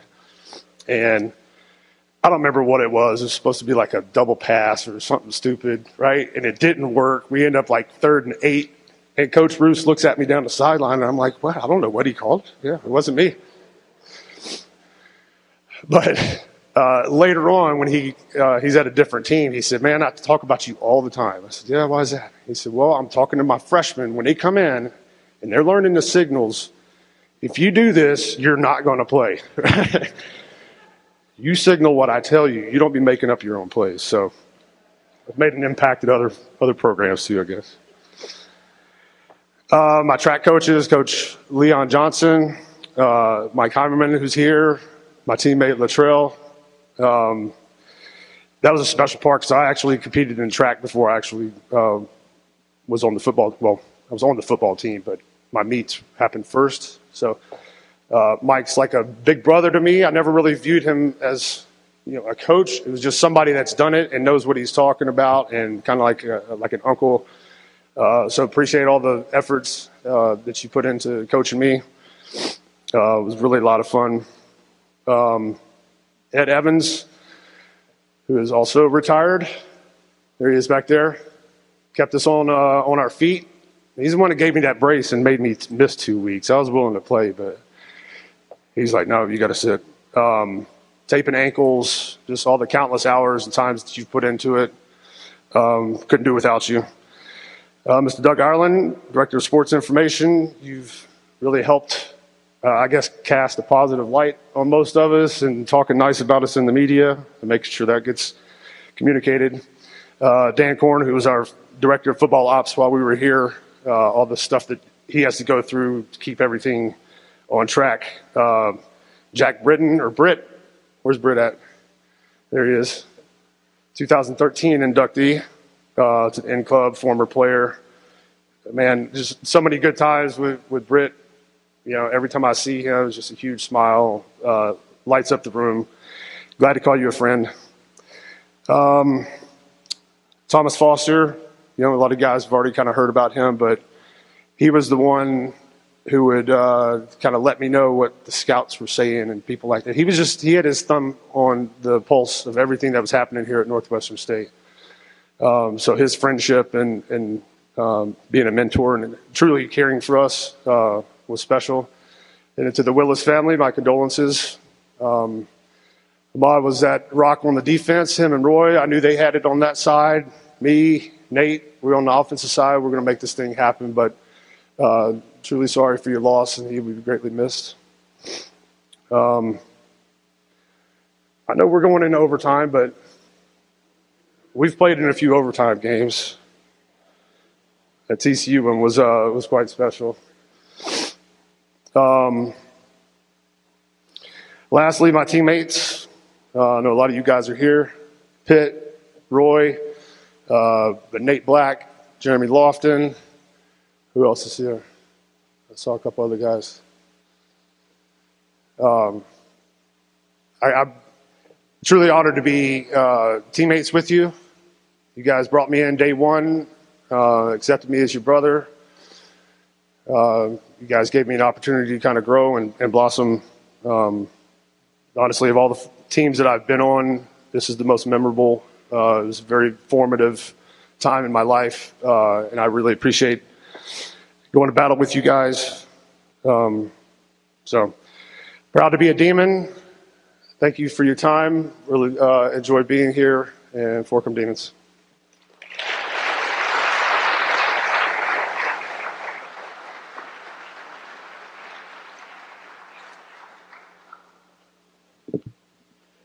I'm glad you mentioned that TCU game, and obviously acknowledging the Willis family. Demons 27, TCU 24. Who blocked the field goal that won the game? Ahmad. I'll always be remembered for that and many other things. Mike Heimerman had a lot of athletes, and he's had a lot of success, but national champion? That was just the cherry on top of the cake. Because Tracy Rue Hoover had a Hall of Fame resume before she went to Des Moines, Iowa. But now she's just indelibly etched in our university's history as a national champion. And so to share some thoughts about one of his favorite former athlete and student athlete is Mike Heimerman on the screen.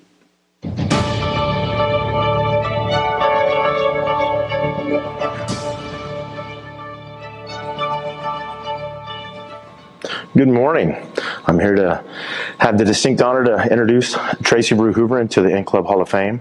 Mike Heimerman, the head track coach, and I was Tracy's event coach during her time here. And got many, many stories, some good, some bad, and well, mostly good, that I could tell, but I've been racking my brain on what I could really talk about on Tracy.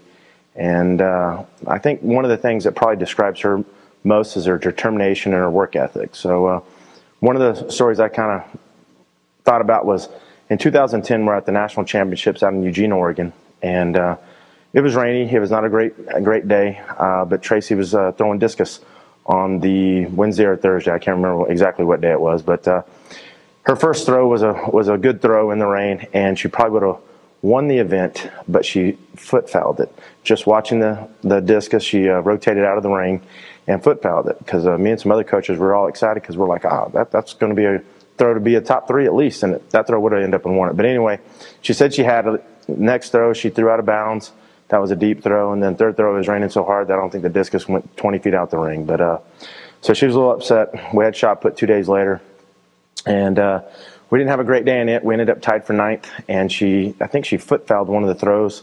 Back then, if you took if 9 people were tied, they took the second best throw to maybe make you into finals. Well, since she had 2 fouls, she didn't have a second best throw, so she didn't make it to finals. So her first trip to the NCAA championships was not a very eventful one. So, we had a long talk, especially at USA's later in the month, and kind of come up with a game plan for her senior year. And the thing I really liked about Tracy is she really didn't want to take any days off. She started a blog to be a national champion, which, a side note, she stopped doing after indoor because she had a hand injury. She tore a ligament in her throwing hand, and it was very hard for her to push off the shot put. But she persevered because she made it to nationals in both events, outdoor again, in the shot put and discus. And, of course, everybody knows that she won the discus national title in 2011. So it was, a big moment for her, big moment for me, of course, for both of us, because it was just, she's the first female ever at Northwestern State to ever win a national championship. And at that time, she was only the second person to do that as an individual athlete, or first person individual athlete, or no, second, Brian Brown, I forgot, or third person total. I'm trying to get all my facts straight here, Doug Ireland. But, first female for sure, and it was just a great day. And she probably could have won another national title in the shot put 3 days later, but she was still on the high of winning the national championship in the discus. So it was just a great time for her and me and her family, which is another big thing. When we recruited Tracy here to Northwestern State, her mom came on the visit and sister, and her mom, I showed them the All-American wall, and her mom says, that's a good wall to be on, but she walked by the wall that was academic All-American. And that's the wall I want my daughter to be on. And Tracy was a 2-time academic All-American plus a 3-time athletic All-American. So she made very good use of her time here at Northwestern State. And I'm just hoping that she learned as much from me as I did from her. And at this time, it's my distinct honor and privilege to introduce Tracy Rue Hoover. N-Club Hall of Famer, national champion, Tracy Rue Hoover.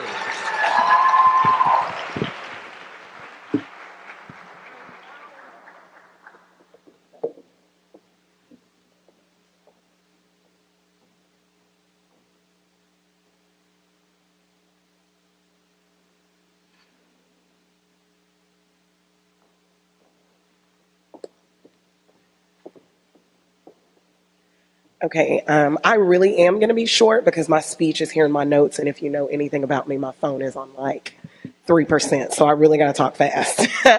Okay, so first and foremost, I really do just want to thank God for giving me this talent and allowing me to be here at Northwestern State, because my journey here is a little bit different from everybody else's. If you know me and you know my history, you know that I had my daughter my junior year in high school, and so when I came to Northwestern, I was already a parent and a mother.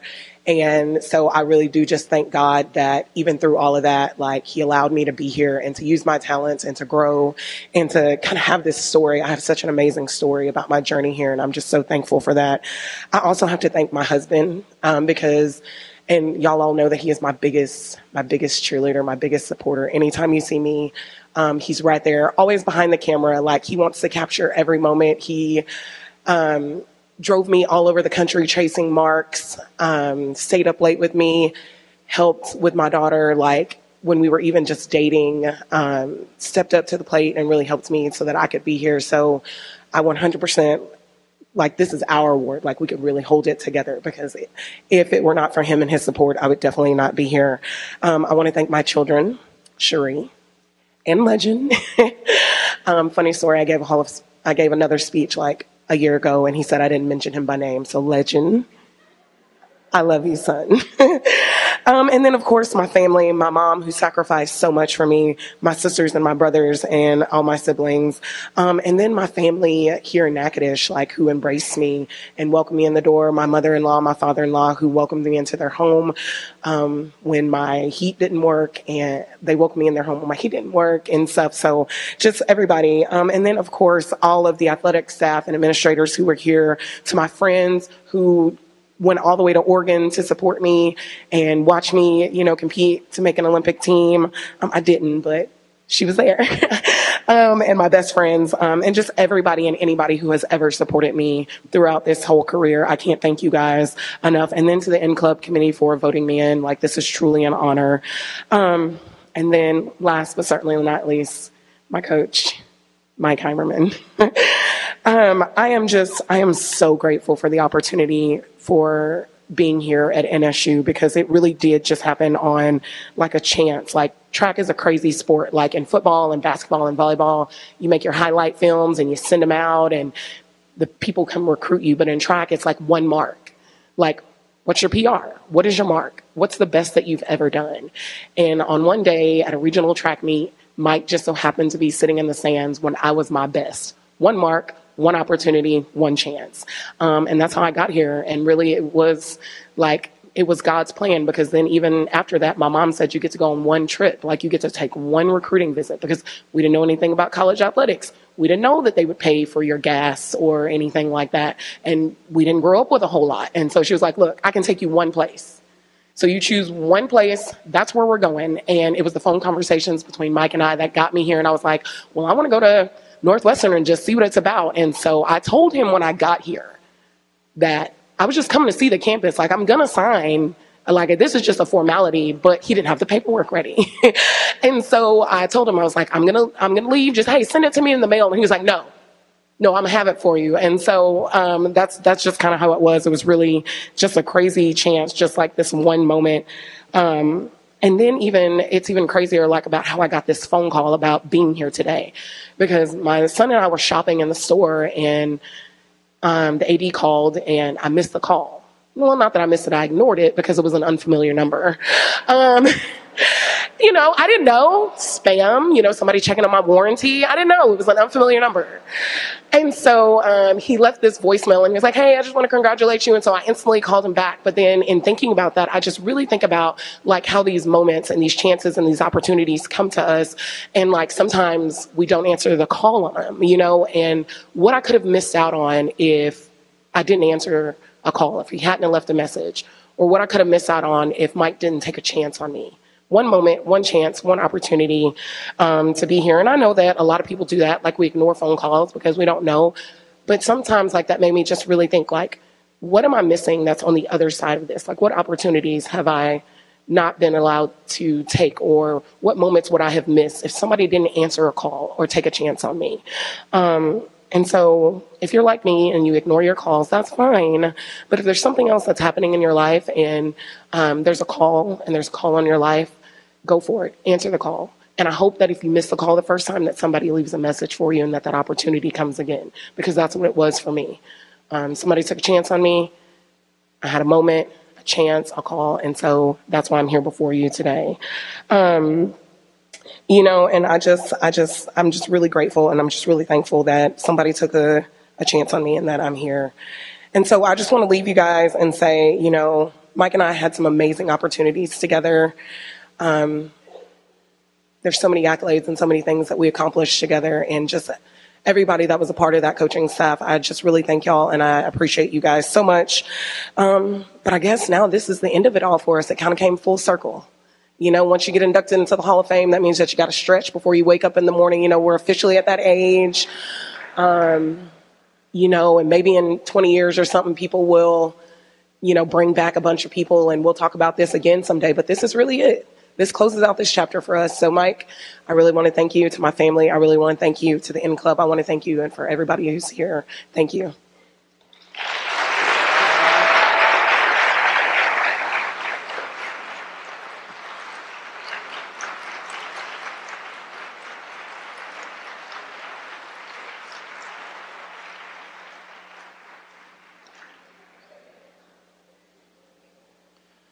Well, some things just make you proud to be a Demon. This morning is part of it, that's for sure.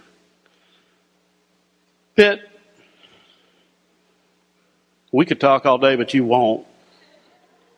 But I believe this lady may not be able to contain her pride. Let's hear about David Pitt.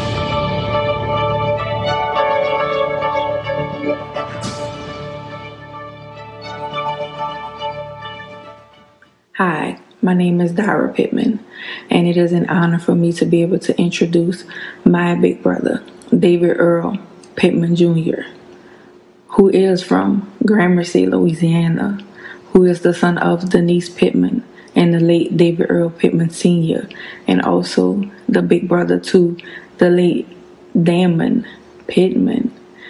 This is one of many success stories to come for you. Of all your hard work, your leadership, and dedication. Congratulations, Mr. David Pittman Jr., a.k.a. Nusky, a.k.a. Lalu. I'm proud of you, and I love you, Mr. Northwestern State University Hall of Famer.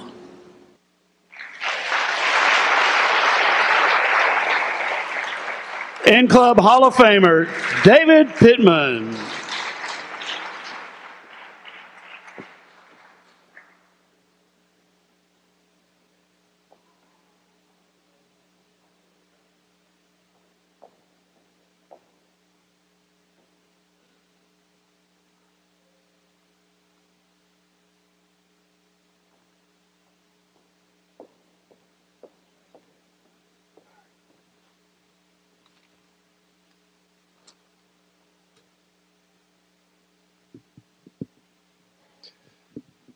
First off, I wasn't expecting her to tell y'all about all of my nicknames from home.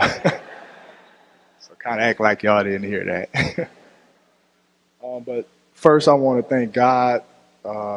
He graced my life with what I call 3 pillars, which I'll kind of explain.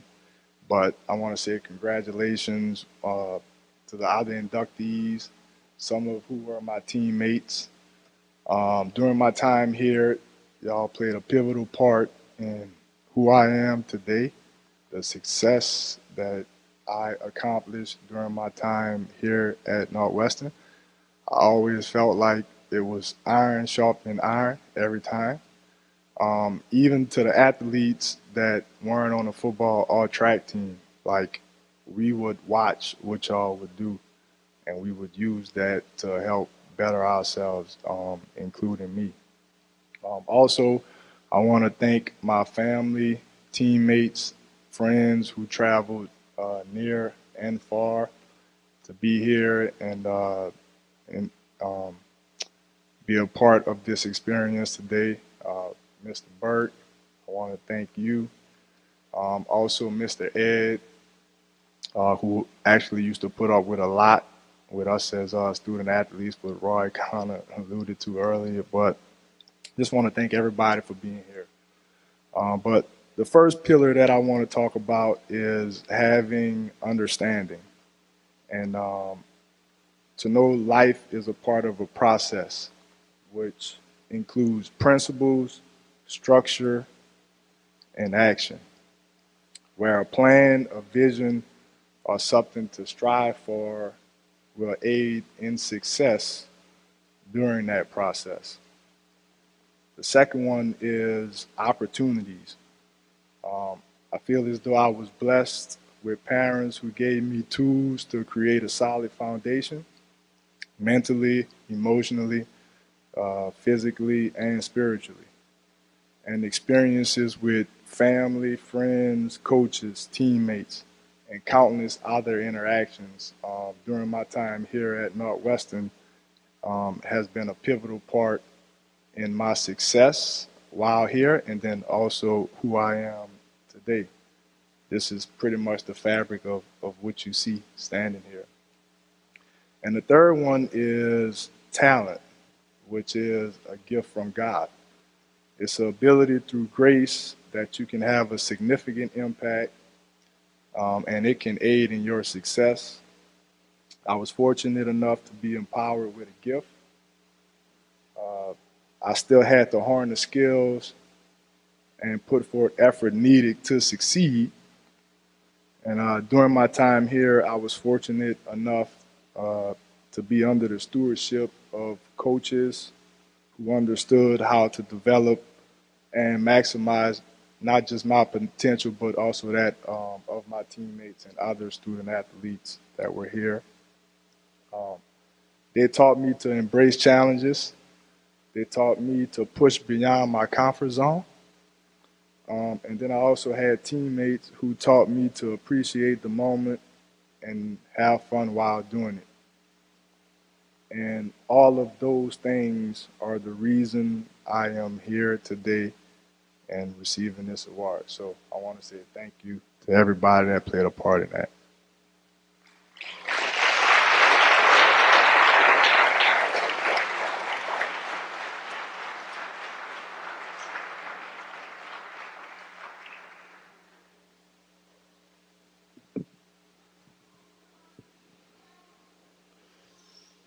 Well, we wondered as we had 12 inductees to honor how we could contain it within basically a 2-hour window, and there's one word, and it's class, and we've heard that this morning.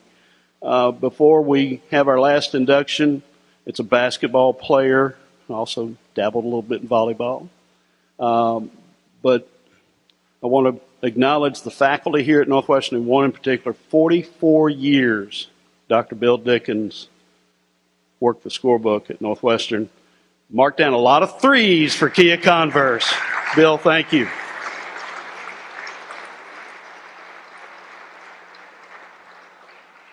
Now to hear about those threes and a whole lot more, her dear friend, her teammate, her coaching colleague, she recorded this video in Troy, Alabama, where she's a very successful coach with the Troy Trojans, but she's here today, Jennifer Graff. Watch the screen, please.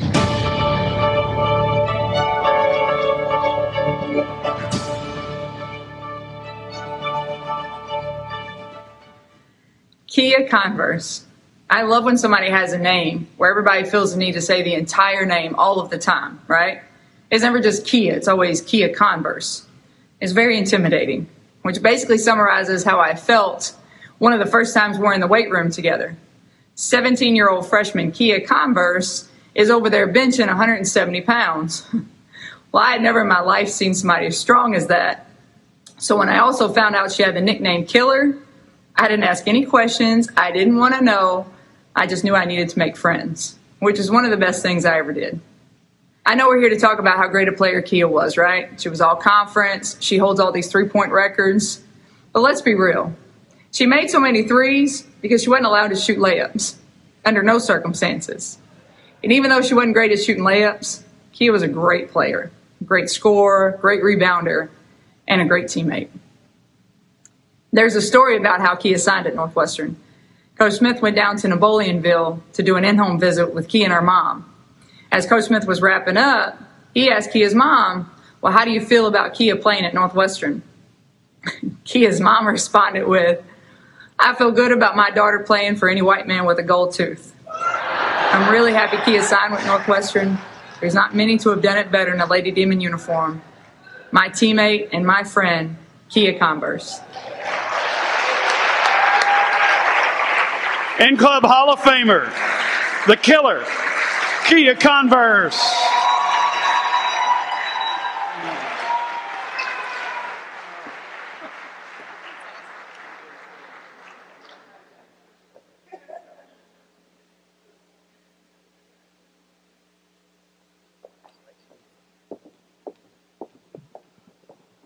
Wow, how do you follow up with all of that? It's kind of hard going last after all the great athletes that we have presented today. Congratulations to everyone. Very well deserved. AO, I remember watching you play. Clifton, I remember watching you play. Just absolutely phenomenal. I mean, who would have thought a little 17-year-old coming from a little village in Louisiana all the way to Northwestern State. I was fortunate enough. I used to be the only little girl around town playing. I wasn't playing house or anything else. I was playing sports. Whatever sport the guys were playing, that's what I played. They played football. I played football. I actually wanted to be on the football team, but they said they wouldn't let me. But I was taught very well I was fortunate to have some very excellent high school coaches. Sandy Fussell, who's about to be inducted into the LHSAA Sports Hall of Fame. Sydney Acosta, who was my basketball coach, and I had track coaches. I was recruited in 3 sports in high school, so I had a very difficult decision on not only where do I want to play, but what do I want to play. So, but in talking to Coach Schuler and doing different research about different places, I was always a small town person. And Coach Schuler was amazing. And yes, that story after meeting Coach Smith, and I remember giggling, looking at my mom and watching him talk, and I'm like, chuckled. And he's like, what's so funny? I'm like, hee hee. The gold tooth got me. But after coming up to visit to Northwestern, I immediately fell in love. The campus was gorgeous, not just the campus, the people. It was such a hometown feel that it was just a place that I could not resist.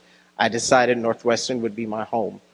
And I think I made the best decision of my life because I met such wonderful, amazing friends that are here with me today. Lindsay and Amanda, please stand up. I just love your shirts. They made shirts.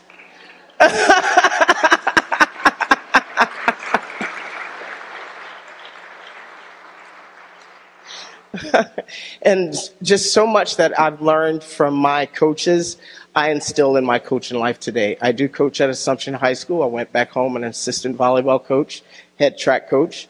I coached basketball for a small time, but I realized my passion for the sport is not the same as the kids today. So, and being a coach like Coach Smith doesn't exactly work for this generation. So I kind of scaled back and went into the officiating realm. So I've been officiating for Louisiana High School for 15 years. So I'm doing that, and I've taken a lot from Coach Smith. I always try to take something from a coach to make myself better, to bring it into my coaching game. And Coach Smith, the one thing that really stuck out was how he ordered life. He said, God is first, family second, school is third, basketball, your sport, should be always last.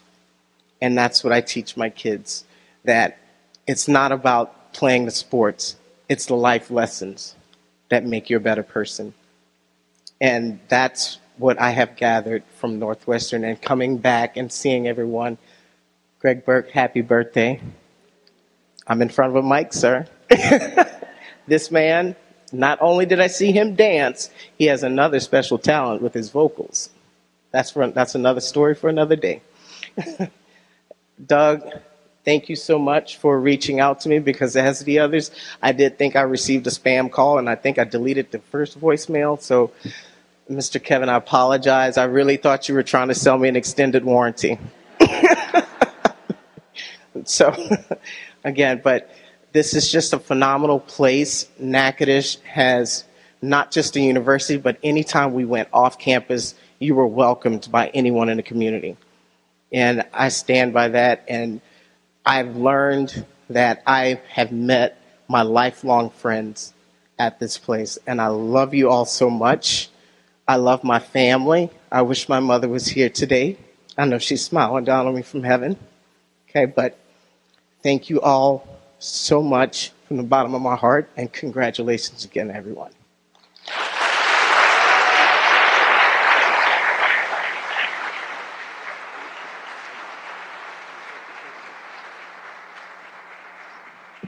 Okay, we could go on, but we can't go on.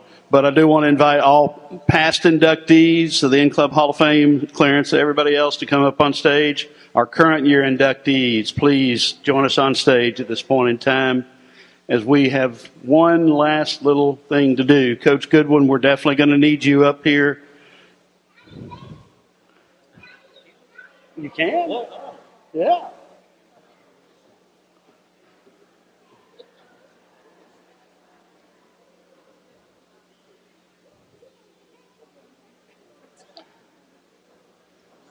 Dean, if you want to represent your dad.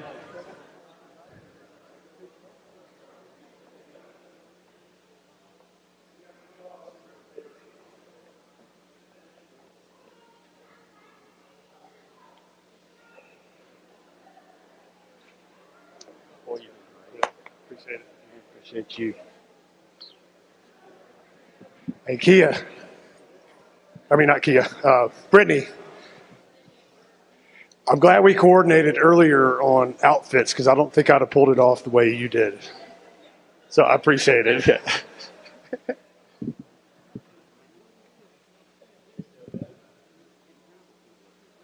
All right, y'all step on up. I know not everybody knows the words, but I know there are plenty who do. Sam, get front and center.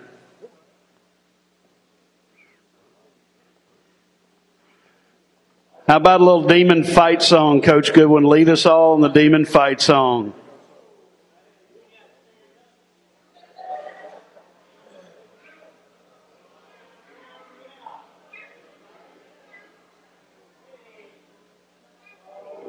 Demons take the field. Northwestern demons never take the field. Northwestern demons never yield. So fight, demons, win tonight. Victory is on our side. Go fight where purple and white shall